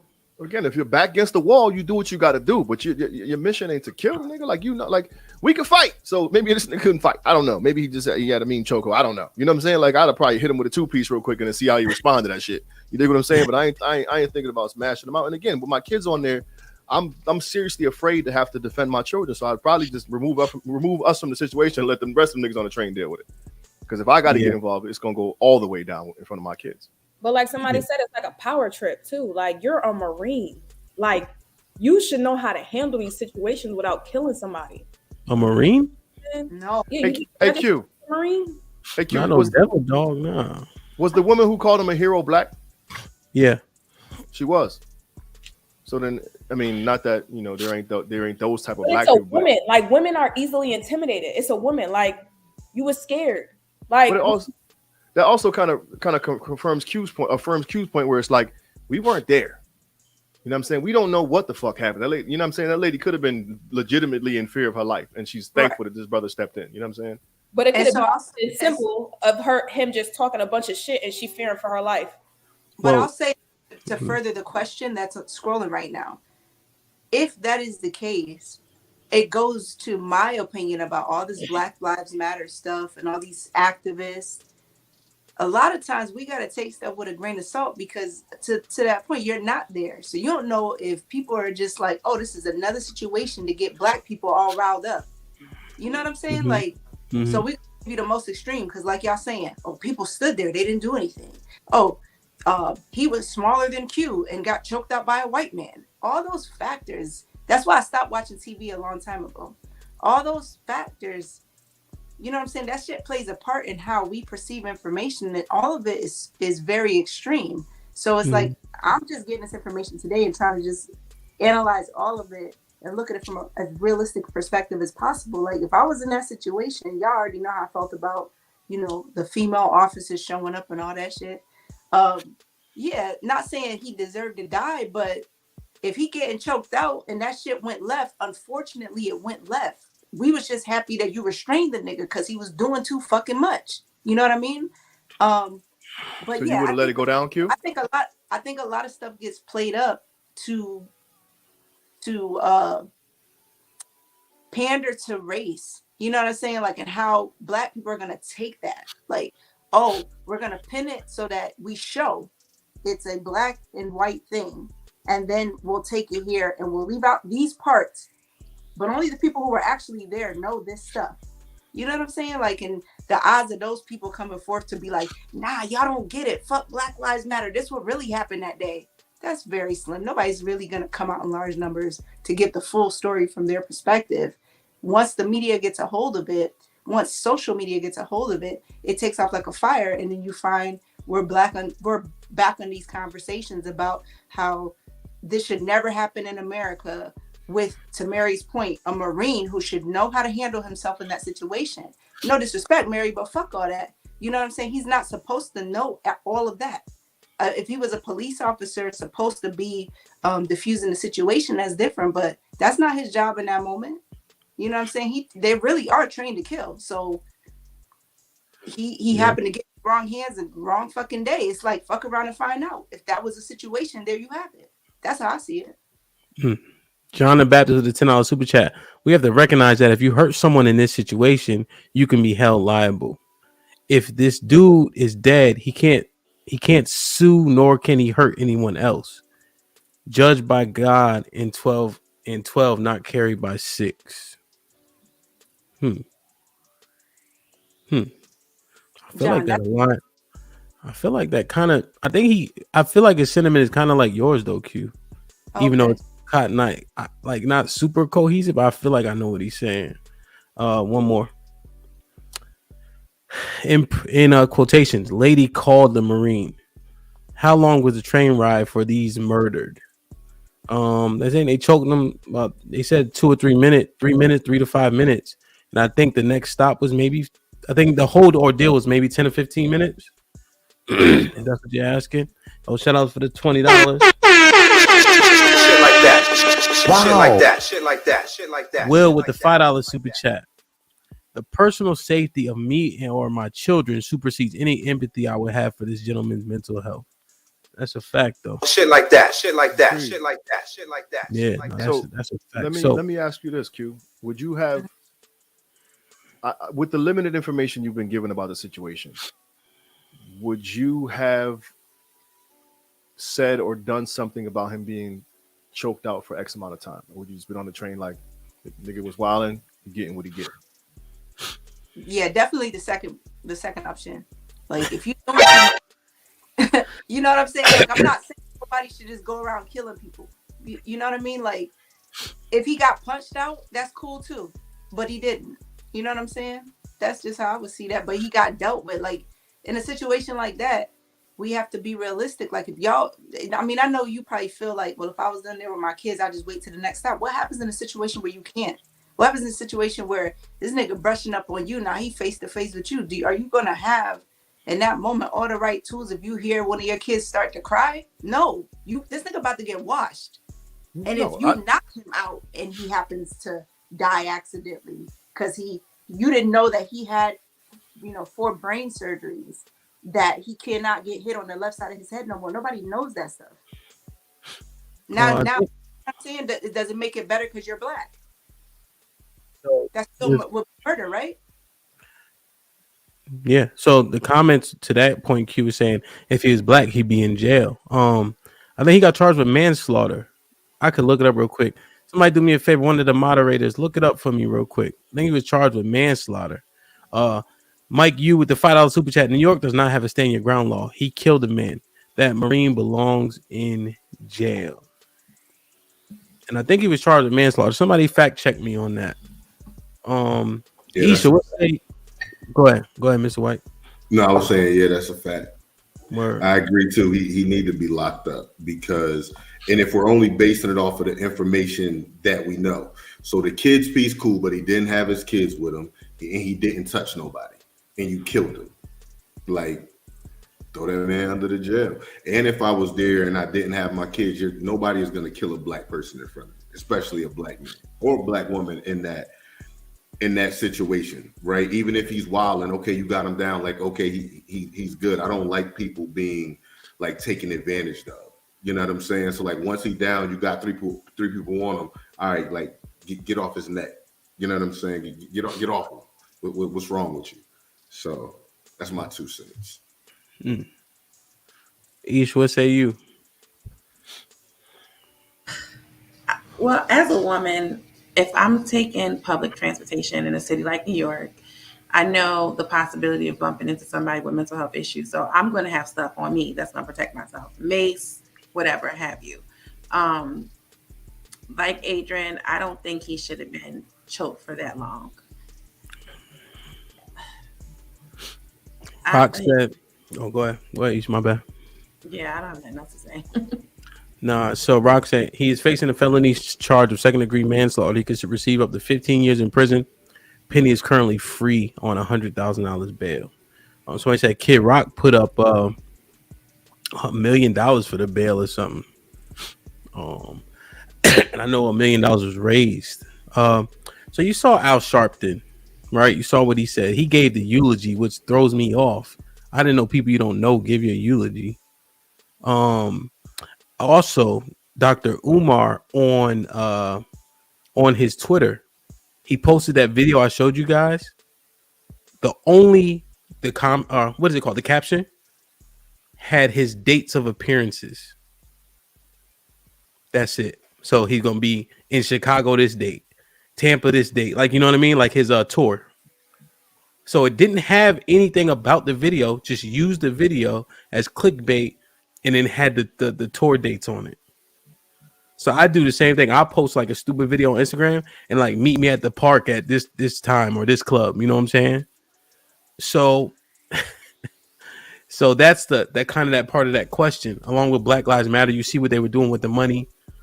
She paid her brother $850,000 for security services, whatever else the case. Are these activists or race hustlers? I read your lips, Ish. Ish, you say they race hustlers? I don't care for Al Sharpton like that, because what is he doing? He shows up, him and the attorney Benjamin Crump. They show up at every tragedy, and they're trying to make a name for themselves. I don't care for them, and they're not doing nothing for the family. Mm-hmm. Yeah. And I just feel like us saying, well, let's go through first. So just overall, you got, I'm sorry, I gotta name them. You got Umar, you got Tariq Nasheed, you got Al. I think Jesse tired of getting caught up in scandals. I think he just chilling. You got Ben Crump. You know, I'm just naming the popular ones. You know, are they activists or are they race hustlers? And what I mean by race hustler is that exactly they making money every time these situations occur, and no change is being effectuated. My stance on my perspective on asking it like this is, because the woke culture, they're activists, right? We used to go and march and be right behind them. But if we see them as race hustlers, is that woke shit fading? Or are we trying to look at the real about what's actually happening for our people when these situations happen? Go ahead, Alex. I agree with Isha. I cannot stand Al Sharpton. When he comes on, I'll be like, Lord, here we go. But I have a question. When these situations happen, do they call? Does someone get in contact and say, hey, bring Ben Crump down here? Or is it the media that makes them say, okay, let me come and be at your service? Because I feel like for a homegoing service, I think that's such a personal thing. And I would want to remember the person's life, all the good things about them, not have this be some type of political platform. And I just feel like it takes away from the situation, because again, none of us were there.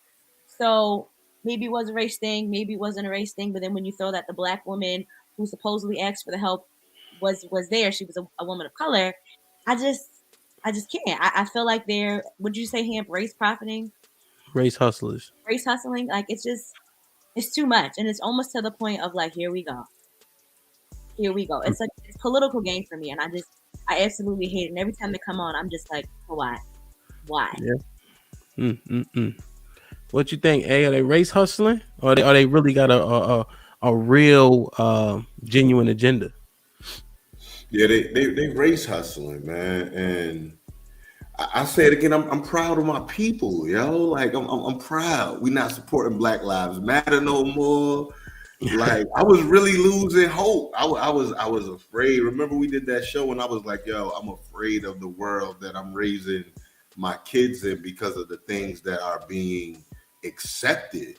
And it's like, nah, I got hope, man. I got hope, man.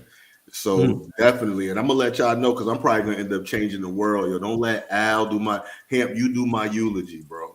I ain't hear you. You do my eulogy, man. Shit like that. Wow. Shit like that. Yeah, I'm gonna go off the dome too. Pause. Thanks. Chief, what's up, man? Are they race hustling or what? Are they genuine? You want to give them the benefit of the doubt because they've been in the game for so long, and you know what I mean. Some people may believe in that shit, but at this point, I think the elders, may believe in. Okay, way to clarify. Shit like that. Shit like that. Shit like that. The elders may believe in their methods, but I think with their newly acquired knowledge of how this social media shit works, it's just a publicity stunt. They hustling the shit out the game. That's a damn shame, man. Do you think black people are waking up to this race hustling tactic?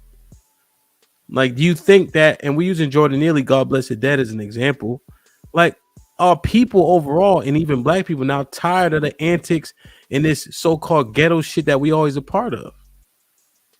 Yeah, you can definitely see it. It's to Adrian's point. You know what I mean? Like, there's some shit going on. You know, where people are like becoming more aware of who's showing up to a lot of this shit. I think it started with people kind of seeing Black Lives Matter for what it needed to be seen as. Because there were those of us who was already on that shit, like aware of that shit way before. And you talking like, I'm just making up numbers, but like 50 people. Next thing you know, you blink and 500 people woke. You blink again, there's 5,000 people. It's like, okay, so y'all starting to see this shit for what it is. But yeah, they're definitely using it for personal gain. I mean, think about that. I just thought about this as we were on this podcast just now. Like, when Obama was in office and Trayvon Martin got killed, right? Mm-hmm. You ain't, before that, were any of these motherfuckers around like that? Well, you know, Al been doing it for a minute. But besides Al, old ass. Yeah, like Ben Crump. Yeah. And yeah, then they've it's been. like, Go ahead. you have this happen, and then you have more tragedies that are very similar to this, and then that's like all that we see all of a sudden. And rest in peace to everybody who was impacted at that time, but it almost became like a trend. And then you see these people start to populate, and they're attached to this, what feels like an agenda, if you're really like paying attention. You know what I mean? So the way I see it, they definitely getting something out of it. Yeah. Mr. Britt made an interesting comment in the chat. He said it's race hustling until it's your family. What you think about that, Mary? It's still race hustling. It's just like a lot of these families are profiting from it. Hey, I'll pay for these services if I could show up. You know, I'll do this and that if I could. You know, and I feel like we've become so greedy as well, where it's like we'll take anything for nothing. And that's what's messing a lot of shit up. Like I mentioned on the other cast, one of our podcasts before, where it's like, damn, Q, you more sexy the more you talk. Wow. Wow. Hey, Mary, don't read the non-super chats. Good gracious. Nah, I had to. That shit funny. But no, like I mentioned on a podcast before, like I feel like the woke shit is it's such a trend now. Like, you know, like you mentioned, like most people don't really be woke. They don't.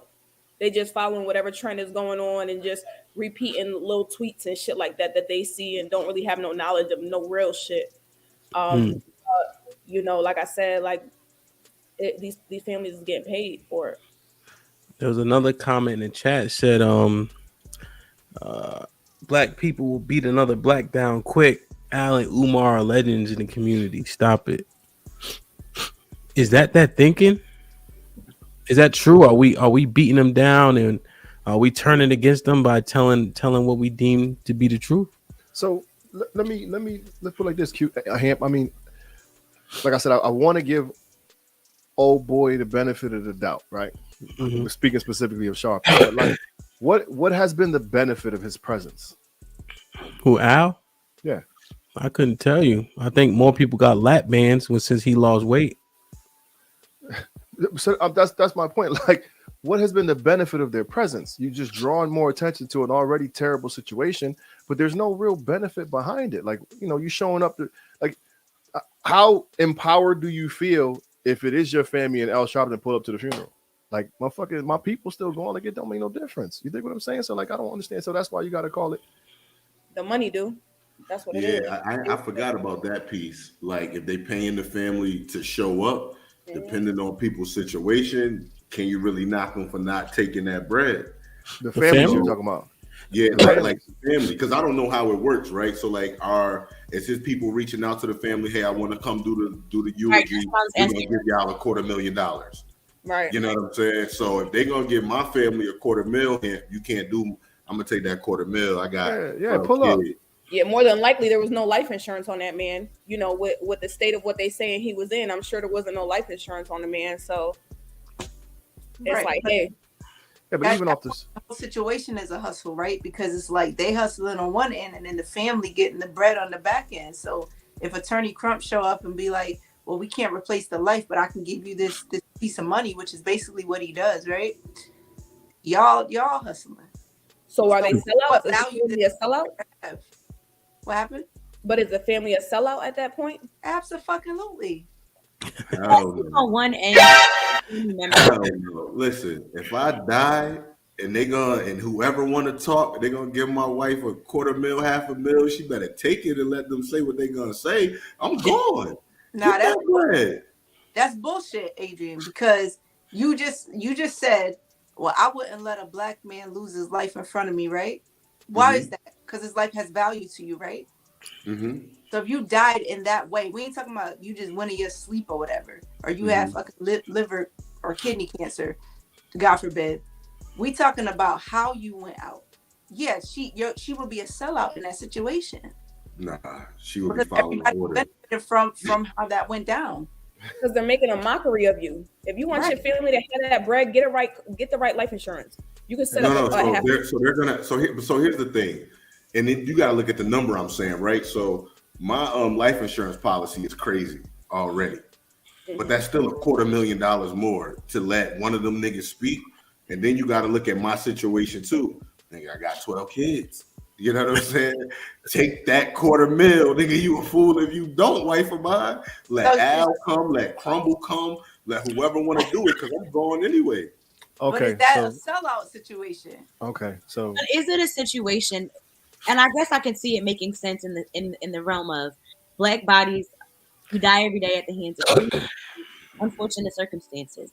Now, yes, they are race hustlers, but if you've got Al Sharpton there, you are bringing more publicity to what happened to your family member. That is the flip side of it. But there is on the back end going to be that trade-off, right? And it's a matter of, do you quote unquote want justice? Do you want it to be swept under as just another black person being killed? Or do you actually want an attempt to have some type of change, some type of reaction? So I think that may come into play also. But to have the man speak at your damn eulogy is just too damn much. So that answers my question though, because I asked what they did, but I guess they have brought attention to certain situations and gotten some people justice, which is to be applauded. But it doesn't happen in all cases, and even in the midst of getting that justice for these certain families, it's still considered a publicity stunt. Like, you know what's, but Chief, you know what's crazy about us mentioning that family? He was begging for food that same day. Who was that? Jordan Neely. And where was the man that got choked? So it's just funny, like we talking about family this, family that, but they let him starve. It just, and I know I can remember Eric Gardner's family had an issue with Al back then too. I can't remember. I'm trying to recollect, but I just remember them coming out, and how many of these boys have gotten justice when these people show up, or what we would deem justice if we thought that the police officer was wrong or whatever the case was. Let me read this real quick. Mr. Britt with the $5 super chat. Ahmaud Arbery would have gotten justice if not for the race hustlers. I thought Ahmaud Arbery, I thought they went to jail. That's the dude in Georgia, right? When the two white boys saying if not for them, it wouldn't have happened. Yeah. He's saying the opposite of what you understand. Oh, he would have never gotten justice if not for the race hustlers. Okay. So you think in that situation, because they brought so much attention to it. Also, I think it seems to be different when it's civilians, because those were civilians that shot him to death. And also the Marine was a civilian. So I feel like without that authority as a police officer, it's not as gray. So this man has been arrested. And manslaughter seems to make sense. But I read some qualifications for murder too. So murder 2 would be like, let's say me and Adrian get in a tussle. I ain't gonna use it. Me and Joe Schmo getting a tussle. And while I'm whooping his ass, you could tell I make a decision that I'm gonna kill him. So premeditated is murder 1. Murder 2 is knowingly killing somebody. And then murder, like manslaughter, be like negligence of some sort, right? So I think based on what we saw, I don't know if he made a conscious decision like I'm gonna choke him to death. So it seems like manslaughter makes sense, felony manslaughter. You know what I mean? Just based on how you qualify for each charge. I'm gonna say this though. Adrian said he wants you to do the eulogy at his joint. I don't need you to do the eulogy at mine, but if police ever take me out, burn the motherfucking city down. Y'all niggas like that. If I have enough wherewithal to get out of the situation, so if police kill me, you know they try to, because I know how to get myself out of situations. Burn the fucking riot, tear the whole fucking block up. Ask A with the we got you, G. Ask A with the $5 super chat. Black folk just be following Brett Favre charity hustle. Wow. That is true. Brett Favre was stealing. Who was Brett Favre stealing from? Like Wick or something? Government, like Wick, yeah. The food stamp. Good grief, man. Fuck Brett Favre. Bronze Bird with the $10 super chat. To the guys in the chat, if it's been a repeated mental issues of black men, then how come these activists have not created organizations to help our current day black men? Damn. Shit like that. Shit like that. Shit like that. That's what I mean. Like I know Dr. Umar is he still making that school in Delaware? Ain't it done? I think so. He just made a video a couple months ago talking about they busting the windows out. It was one cracked window. He's like, brothers and sisters, they are busting the windows out the school, brothers and sisters. Please hit the Cash App. But hold on, I like this. Because he repeats everything he says. Yeah. So I get in the chat, they going back and forth and all that. So why aren't they creating what did I say to Q earlier? What's it called? Solutions. Yeah. Like, why can't they create the institutions? Because a lot of the mental institutions were closed. Like, you know what I mean? And you see the repercussions of that out there in San Francisco with the amount of homeless, and mentally ill out there. So why aren't they creating places havens where people can get some help if that's the case? Because it's better to be reactive than to be proactive. But even if they're not creating these safe havens, why aren't they bringing, making aware of it, like bringing it to the forefront? Like when they get on the news and they talk about all this black on black and not even black on black, white people killing black people, why aren't they bringing attention to mental health? They do when it's white people, but not when it's us. And I think that's the difference. We don't recognize the PTSD of children, black people growing up in certain neighborhoods when they're used to gun violence and their friends and their family members dying left and right all the time. We don't acknowledge the mental health of black people. I don't think society does, and I don't think we do as a collective as black people. We just think it goes back to we can pray it away. They just different. They're not trying to do this. They're not trying to do that. I think, which is why I think roles like what Adrian being a therapist, a black male therapist, is important. Isha, you working in the realm that you work in. All of those things are important. We understand it, but there's not enough of us who actually understand it, who have the ability, I feel like, to make the change. You know what? I think that's true. But when One Pill said it in the chat, and I was just about to say it. Motherfuckers don't care about men, let alone black men. If you go to homeless shelters, if you look around the country, how many are there for men? 2. How many are there for women? 1 million? Don't care about men, man. Depends on where you're at. Black ones. Go ahead. Yeah, it depends on where you're at. Because being out here in CT, it's like you have YMCA, not too many for women. You have homeless shelters in different towns, services for the homeless in different towns, and they're housing almost more men than women. And I've volunteered. That's Section 8 for women, Q. What's that? You got Section 8 for women. They don't need to live in those situations, but they got the YWCA. Right. But Section 8, is that for women with children or just women? I think it's whoever got a vagina can get it. I'm just speculating though. Yeah, that's a hard. Yeah, that's. But you know, most people who are homeless are men. Yeah, and I've seen a lot of these guys getting services. You know what I mean? So I that's just my perspective from my anecdotal experience. It's not that women are getting more help. Hold on. So from your anecdotal experience, how close would you say it is, Q, from where you're at? Like, would you say it's like 50-50, like even? Well, as far as like how men and the women? Mm-hmm. Yeah. Like there's a homeless shelter, I think in Meriden, that like half of the building is like the lower level is men and the level upstairs is women. They're housed in the same place. They're not splitting them in the street. Right, but that's one shelter. Okay, you have and then you have Columbus House. That's in Middletown. I think they may have some in other areas of Connecticut. They house both men and women. They place both men and women who are homeless. Yeah, no. So my point was like gender specific. I think there's 2 for men in the whole country, and you can correct this stat. I think that's right. Rock. 70% of the homeless are men. 70. Yeah. Yeah, but you know that though. You know that to be true. You seen the Titanic. Who get on the boat first? Children.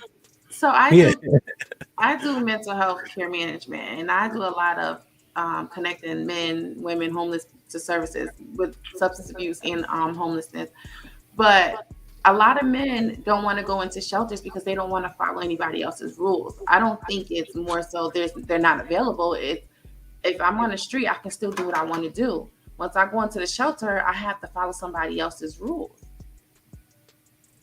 I don't know, bro. It's cold as hell outside sometimes, and them niggas be right outside freezing to death.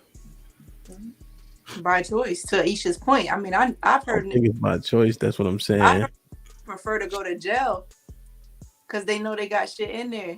You know, 2 hots in the cot. I got this and I got that on my books. Like, you would think that people wouldn't talk so ignorant, but that's their perspective. That works for them, and it's well. Like, but Q, we're not just talking mental health, but the majority of homeless people are men. There's more shelters that dedicated to women. The jail population is overwhelmingly men.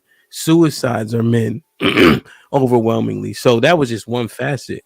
But when I said they don't care about men, you could run it down. Jail is one of those things also.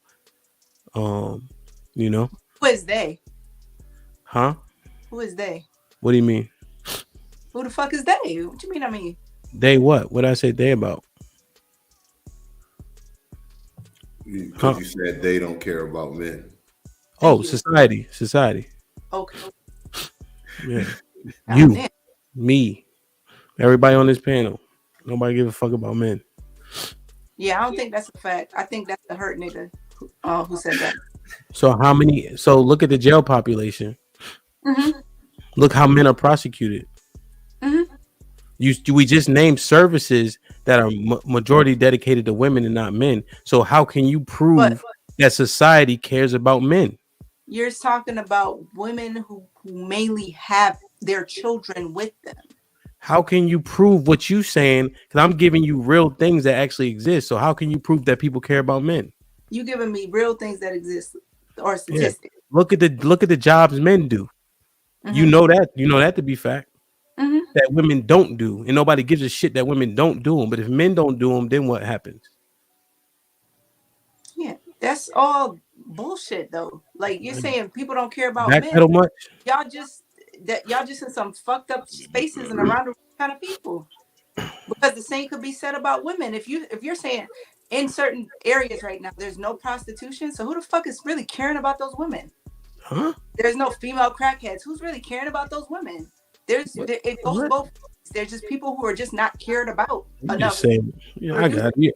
Now you're in the mode of just saying words. I see what you're doing. Let me land. And then in some ways people are, and I think Aisha hit on this, There are people who would reject love, help, all that shit. So you leave them where the fuck they are, and it appears that nobody cares about them. So you gotta keep it real. We're not about to sit here and you didn't say nothing. Keep real about what? Keep it real about. You should have speculated about why men don't go to shelters. Men and women. It's not just limited to First off, whore culture. Y'all perpetuate whore culture. So that prostitution shit, that shit. I don't even know if that even was valid. I just let you talk because I wanted you to let you land on that broken ass helipad. All right, so if you take that out, it's a crack in the surface. If you take that out, since that doesn't work for you, there are so many other things here that there's stuff for men, there's stuff for women. People give a fuck about certain men. People give a fuck about certain women. People don't give a fuck about certain men. That's just People bullshit. don't give a fuck about certain women. We don't care about men. I promise you, if I see an able-bodied man outside panhandling asking me for money, he's getting a dirty look because why are you asking a woman for money? I'm more apt to give a homeless woman some money than a homeless man. A panhandler? Yeah. Well, you wrong for that, Ish, because I ain't giving one of them motherfuckers now, because that's a straight up hustle. So that's my whole point. If you're stupid enough to give a no disrespect to you, Isha, I'm not calling you that, but I'm just saying, if you got that, if you're gonna give these people who straight hustling, where the fuck you get the sign from? You see what you just did? And why your edge up look like I look? Why your sneakers look like neither one of them motherfuckers is really Q. that. But Q, you see what you just did? You see what you just did though? What I do? We are built to protect women. So you will tell me my questions is stupid, this, that, and the third. Fuck the Bible. You say it clearly. That's stupid. Oh, sorry, East. Not you. No disrespect, man. Put him in a fucking bedroom. Get him out of here. Come on. That's society. I'm not gonna sit there and call. Nah, I'm not gonna sit there and call like that to her. But she know what the fuck I mean. I buy food. I don't give them money. I'll buy food, but you know. Yeah, but I think to him's point though, Q, like why you wouldn't give that response to me or Eddie? Oh, not you personally. Like you know what I mean? You'll just come with the chain. So does that further prove his point about how people don't care about men and it's so big that it's even in those minute ways that we don't realize? And that's a question. No, it doesn't, because people can go back and run tapes of me giving you respect on this podcast, even though I came for your head on several occasions. They can also get the fuck out of here. They can also go back and see me drag the women equally and not apologize for that shit. Pick somebody else. Pick somebody else. Nah. I was just asking, Q. That's all. And so I'm answering your question. That's fact. That's false. That's false. Yeah, no. There's certain days where I don't give a fuck to apologize to nobody, and other days Damn, man. Oh, that's crazy, yo. I mean, God bless his dad for sure. I don't know. His life shouldn't have been taken from him, but in those instances, you only control your actions. You don't control your consequences. And it's an unfortunate circumstance that could be the extent of it. One thing I wanted to say on that is I'll probably intervene because, like here in DC, the kids take the metro to school. So one of those days, my daughter could easily be on that train. You know, you got the guys that be masturbating on the train, all types of shit. Tay said it one time. I'm not, that shit ain't happening. Like, that shit is crazy, man. That nigga dick be swinging all in the air because I'm gonna do the wop with his ass. That shit crazy, bro. I'm telling you. Gunny, what up, though? He said, shoot out to the, man, niggas can't type today. Shout out to the panel from Singapore. Great breakfast. Damn, it's breakfast. Wow. Okay. Shit like that. Shit like that. Niggas, I see you. Shit like that. Flex there. Right, light flex. Yeah, I hope you choke a little bit. A super chat hand. Don't do it again. Huh? Get her out of here, man. How about that? Don't read the super chat. Right, you just got on me about it. Come on, Mary. Yo, nah, I do try to like if it's people from the panel and all that, I try to show some love. But not from the when panel. y'all right. I take it. All right, I got one more. Oh, it's kind of late. Yeah. Fuck, I got one. Look at y'all niggas, boy. All right, let's tackle this real quick. Look at Adrian's eyes. He looks stink. You heard that nigga? He got 12 kids. I told y'all that. Y'all didn't believe me last time I said he had 11. It's my contacts too that make my eyes water. Yeah, The nose. Bud Light and Target. Go LGBTQ woke and go broke. I got a video real quick. Like, share, subscribe, tell a friend and tell a friend. Hit that like button if you can. That helps the channel the most. Shout out to the chat, man. Y'all been a big help today, man. There's been a lot of good insight. And I think we had like 3 or 4 dope questions from the chat too. That ass. So, did y'all hear about that stuff? Like with Bud Light? No. Did y'all hear about Target? Target, yes. Bud Light, no. Okay, so this video kind of focuses more on the Target one because it's new. Bud Light for about the past, it's almost 4 weeks now that their profits have been down almost 30%. At the Red Sox Stadium, there's a Bud Light. You know, they have their kiosk. Absolutely nobody was in that line. Isha had brought it up the other day because they put Dylan Mulvaney on the can. I put it in the thumbnail. Did you see it? It's a transgender woman. I think she got like 50 million followers or something. Rock Quantify, they said it's $15 billion market cap loss for Bud Light. And they have not been able to recover. The Bud Light is absolutely nobody's buying it. They're buying it back from vendors. Some of the other Anheuser-Busch brands, you know, they're not as closely associated.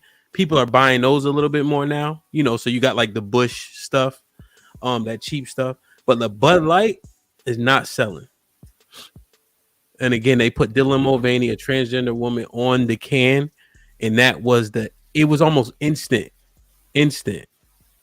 And so what happened is they alienated the that straight male population who drinks the beer. Craig Rock was shooting up like he had a 24 pack of Bud Light. He shot it with like an AK-47 or something. And then also they took the person off the can. So now the gay clubs were like, "Oh, you took it off the can? Now we not selling Bud Light anymore." So they catered to like half their population, let's say. Right? But then they what's the word I'm looking for? When you ignore, or I don't know, I can't think of the word I'm looking for. So they catered to 50%. So the other 50% is like, well, that's not for us. But the thing that's guaranteed is you're gonna lose some type of money or market share when you take those type of stances. You know what I mean? So I just wanted to break down the Bud Light one. Let me share you guys what the Target stuff is all about. You see my screen? Mm-hmm. Target right now, and there's a lot of controversy going on about all of the Pride stuff that's coming out with kids' clothes and things like that. So we're going to go to the kids section, and we're actually going to see if they're putting weird, creepy, uncomfy stuff on children's clothing.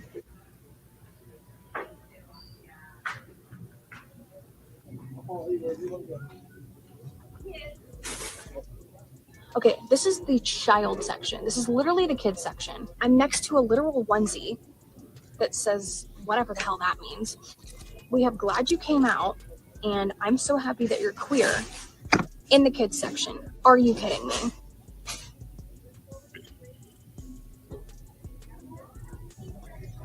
I'm sorry, but pride and toddler don't belong in the same sentence. So I found an extra small swimsuit in the child section. It says light binding effect on it. And then the bottoms in the kids section, keep in mind, say tuck friendly construction.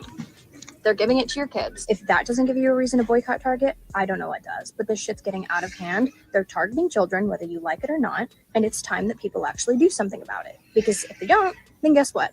That shit won't just be in Target, it'll be in every store ever. Boy, oh boy, oh boy, oh boy, oh boy. Okay, so a little bit more context for this one. So Target held an emergency meeting. The meeting was like 20 minutes, right? They, in a lot of stores, they put the stuff in the back of the store because it was on the front displays. where people are less likely to travel. But Pride Month is coming up, so people start selling, just like so-called Christmas. People start selling in October, right? So they had all that stuff up front in the southern stores. Georgia specifically, they took it out the store. I know it was like Georgia and Mississippi. They took it totally out, and at the very least, they put it in the back. They had this emergency meeting about how to kind of quell some of this. I want to be fair. The swimsuit was actually in the adult section, but that was like a small, and it was in the kids section. But I'm pretty sure that swimsuit that you can tuck your penis in is for adults. I'm pretty sure. So I just want to be clear on that. I think. But you see all the pride stuff. So my question is, and Q might say this is a bad question again, but I think it's okay. Is the country tired of the overselling of the LGBTQ lifestyle? Because when I hear conservatives speak, because I think that's who would be against, I never really hear anybody say, don't be gay, don't be this, don't be that. But I do hear them saying, stop putting it in front of children. If that's what you want to do in your bedroom, then do that. I don't usually hear anybody saying they against, that community per se. That's why I said, is everybody just getting tired of it just being pushed and pushed? Hence how I phrased the question. Yeah, I think that's a good question here. You did your thing with the last one. Shit like that, shit like that, shit like that, shit like that, shit like that. Yeah, for sure. It's very evident that people are tired of it being oversold. And I think that, I've been coming across tons of videos, even people talking about like books that have certain content that's sort of targeting kids, but it has a lot of stuff about, homosexuality and the LGBTQ stuff. Even stuff that's happening with the schools, the bathrooms and shit like that. Like there's just so many different stories. And it sounds like a lot of parents are speaking out. A lot of different people in certain positions in society are just speaking out about it. And like I said, and even gay people speaking out about certain things or really feeling a way about certain things. So yeah, it is being oversold and people are fed up with it. Word. What you think, Mary? I just to mention too, I think I did see something where Target was removing it completely everywhere. I'm not sure if that was earlier today or yesterday, but I feel like it changed from making people aware to forcing it on people. So it's like I feel like they're at a point now where they don't want to be treated equal. They want to be treated better than a lot of people, and not necessarily equal. So, excuse me. Is the country tired of it? Yeah, obviously. It all boils down to the whole trans situation with, these men playing these women's sports and, it's like a whole trickle effect of everybody that's under that umbrella. And it's just getting exhausting. Okay. Alex. Yeah, it's very tiring. There's one thing to be aware and inclusive, but I think everything is it's overkill. And there's just the art of being subtle is so lost that it's hard to digest because everything is just in your face all at one time. And live your lifestyle, do what you want to do. If you want to have the bathing suits that are more suitable for however people want to dress, that's fine. But why can't you just have it in the store? But again, it is Pride Month, so I know that they're going to go all out. But I think for me, it's just the in-your-face stuff all the time. Like we have to make an exception because of this particular individual. And I feel like as a Black person, I feel like we care so much more about that community. You can't say anything about them, but you can say whatever you want about Black people. Like, it's just crazy to me. Like, we always have to be super sensitive. We can't say this. There's all of these trainings. It's just everywhere you go, it's always something else. And you don't want to offend people. And it's just, It's just too much. And I think people, again, like you said, here, I don't think people have an issue with individuals living that lifestyle, but I think it's the forcing it. And why the hell do you have, like, on a kid in elementary school? And when I think of the LGBTQI lifestyle, you like what you like, but to me, it's just like you're promoting sex too early to these kids. Like, do whatever you do in your home, that's fine. Everybody's family looks different. But I feel like when you want to go ahead and you want to have all of the story times, like, for why can't you just tell the story? Like, why does it have to be something so extra and specific? Like, why can't you just read the damn book? Mm-hmm. Yeah, word. Chief, what do you think? I think I'm going with the panel, man. This shit is the agenda's pushed hard and heavy, and I think babies need to be babies so they can figure out what they want to do. You know what I'm saying? And the only, like, I'm in my head, I'm sitting here trying to justify why the fuck you would need to buy, one of those baby garments that, supports the movement. And I'm just like, you know how they have the same-sex couple who maybe adopted a kid or had the baby or whatever, and they just automatically want to acclimate the baby to their lifestyle. That's the only way it kind of makes sense. But still, you're still pushing an agenda on a child that's not informed enough to make their own decisions. So, nah, fuck that. Let the babies be babies, yo. But so is it the same as like my son, when he get his own room, it's gonna be all like football shit? Like, is that the same thing? No, because it's not a lifestyle. You know what I'm saying?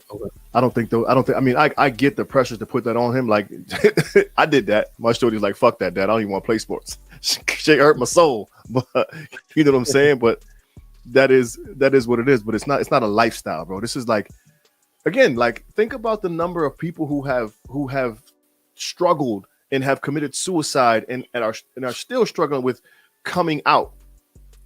You dig what I'm saying? Imagine how bullied these little kids are being, or can be, because you project that on them, rather than them having, you know what I'm saying? Like, that shit is real. Kids are fucking cruel these days, bro. Yeah, like cruel. You dig what I'm saying? And if you got a shorty coming to school with that, like, you could really set your shorty up for some shit. So, Chief, well, one, if my son don't play football, I know you like to adopt. He come and live with you. That's for goddamn sure. All right, so you can take this off. All right, tell you that now. Now, what about how is it with religion? Is that similar? That's a good twist. That's a good twist to it, but I also don't think so, because at a certain point, these individuals have choice. When they're informed enough, they can make their own choices. Not in my house. It's, as for me and my house, we shall serve the Lord. When you get out, then you can go and do what you want to do. That's how it is. That's what it is. To my point, yeah. Right? When they're informed enough to make their own decisions, they can do that. Serving the Lord and being religious, following a certain religion, like, that's kind of a certain thing. Like, I feel like the LGBTQI XYZ and like religion, it's all a cult. Like, it's all just some shit that you gotta follow for somebody else, for some shit that was just made up out of fucking nowhere, and nobody really knows what the fuck happened. But it's like, what the hell? You know what I'm saying? And it's a lifestyle. Like, these are things that detrimentally can change your life. Like, it's not like football, like, oh, I'm trying to force my son to play football. That's not gonna have a big detriment on, his lifestyle, like, or it's gonna cause daddy issues, of course, but as far as like struggling elsewhere other than daddy issues, like, I don't think it's a fucking sport. Like, dad, fuck you, I don't want to play football. Like, he's gonna get to that point. He gonna say who to what? When he gets to that point and be like, fuck you, I don't want to play football. Like, whose son is this? Yours. Shit. I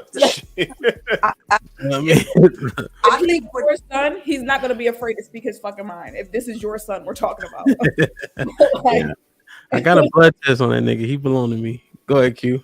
Yeah, I was going to say, as I'm answer the question more, and I wanted to jump in so bad to say, what you're speaking to, Chief, is not so much the lifestyle, but the orientation. because a lifestyle, like your lifestyle could be like football, right? Like that's just what you live, sleep, eat, and breathe football. But the orientation, so when you're pushing rainbows and you're pushing that whole homosexuality agenda and or transgender agenda, because all those letters mean something, at that point you're kind of pre-selecting your child's sexual orientation, and I think that happening too young could really do some damage. I'll tell you right now, my daughter will have pink everything and be encouraged to have a boyfriend. That's shit like that, shit like that, shit like that, shit like that. Do you think that many homosexual couples would be as offended or bothered if their children aren't homosexual as some straight couples would be extremely bothered if their kids are gay? Do you think that works, that standard there? Probably if they're a heavy part of that whole LGBTQ agenda, they probably do push that onto their kids. But no, I don't think the average gay person or gay couple should want their children to be gay, because to your point, you understand all the struggles. It's almost like you've had so many things happen in your life and transpire. And I think that's another thing. This is why I could get into arguments with that group. People hate to admit, I've had trauma, I've had other factors that is the reason that I am this way.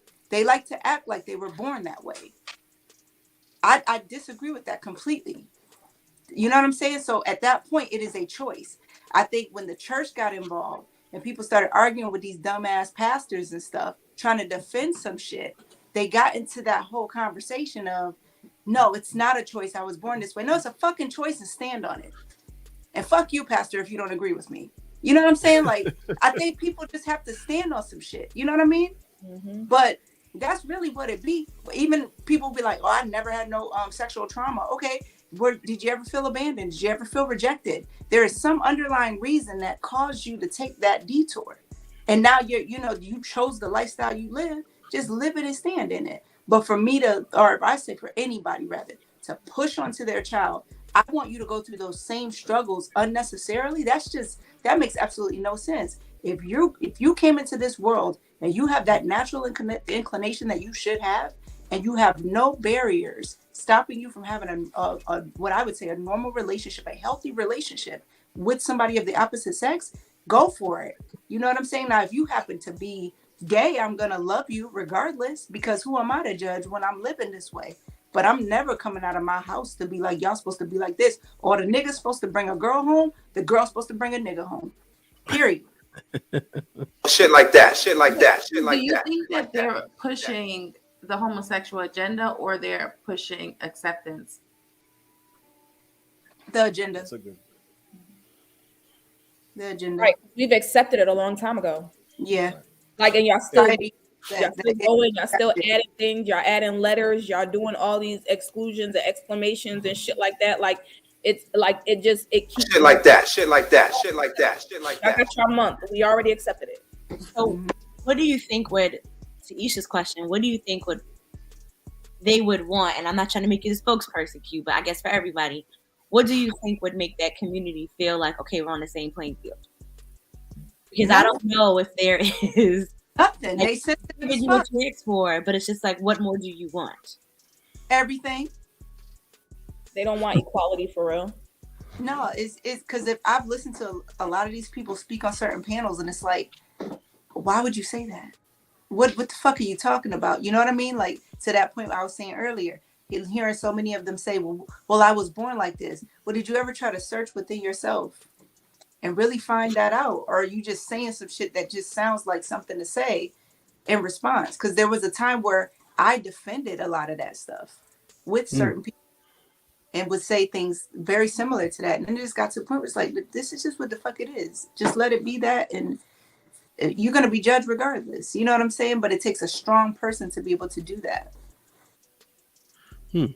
I clocked out when they decided they wanted unisex bathrooms. Mary, so you pull religion in the same boat? Yes. Okay. Let me think about that for a second. Why? Because it's a bunch of bullshit.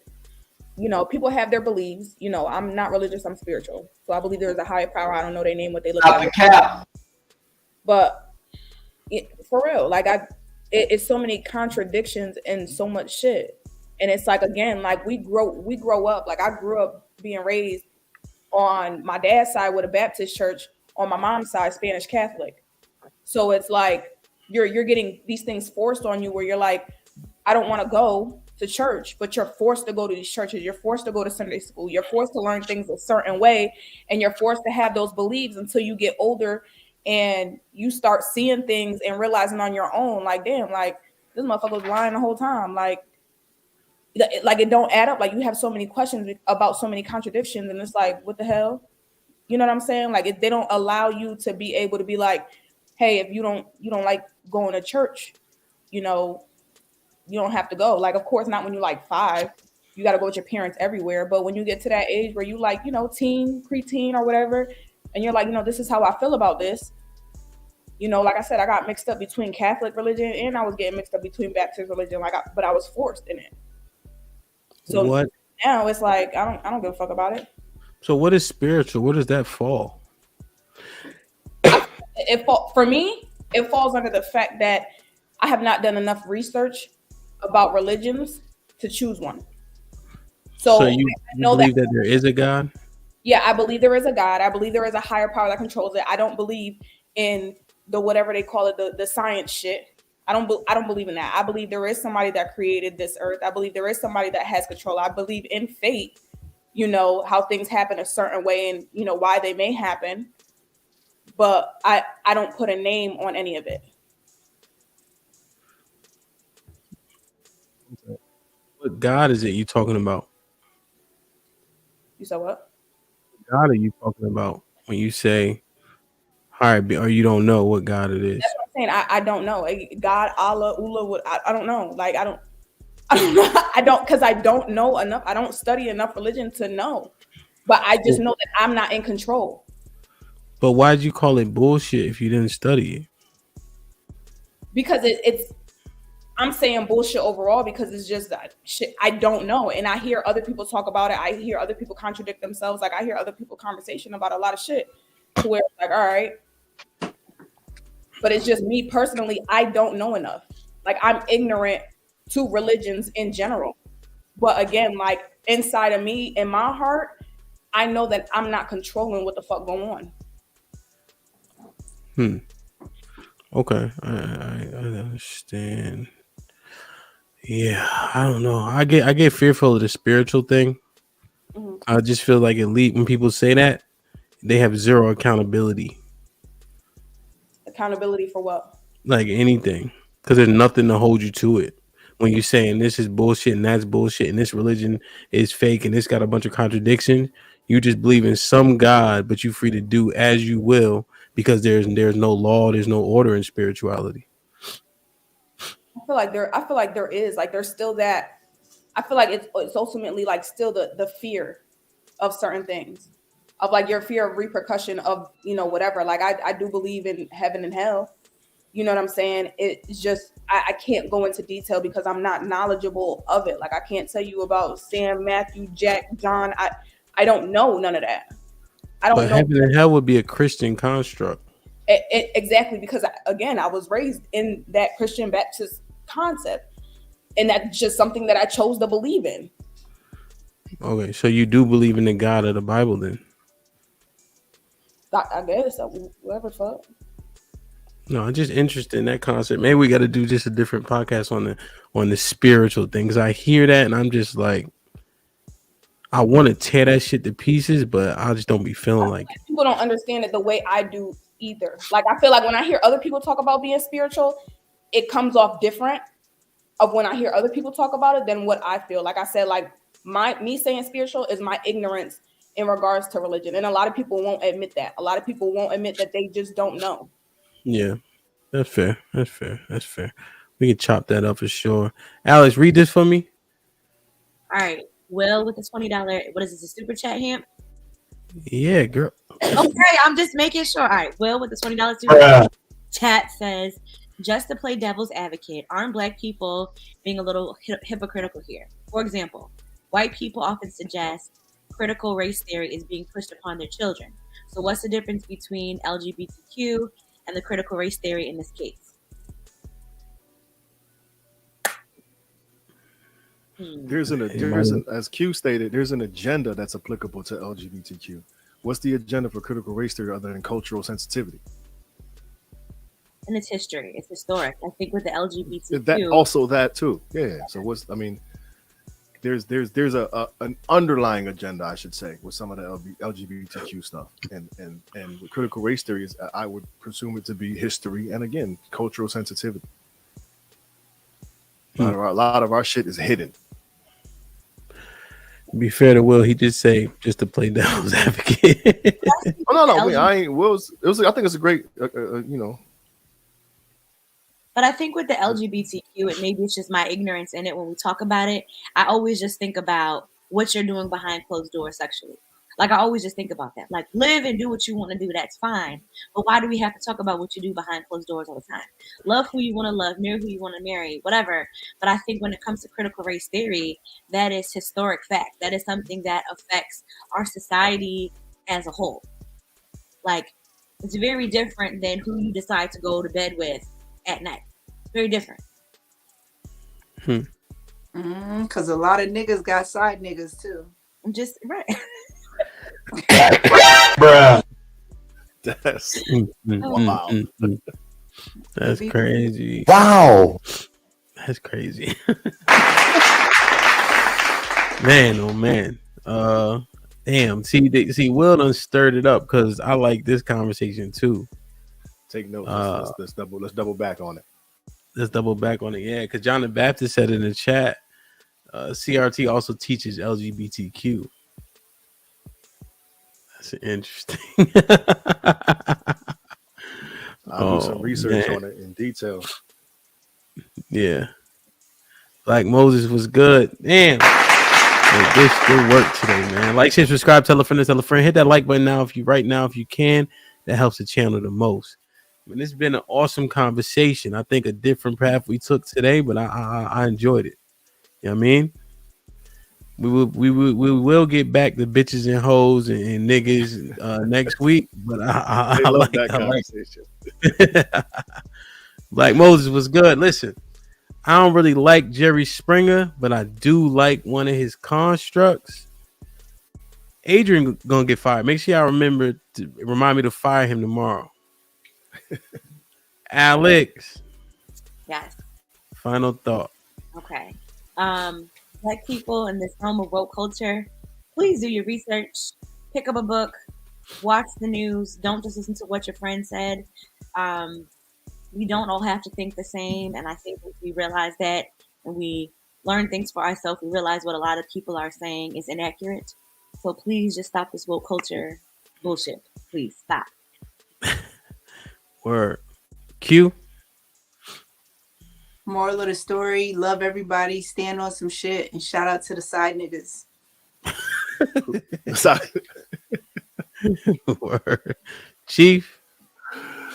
Shout out to Jerry Springer for leaving all the shit to his black kids. I fuck with Q on this.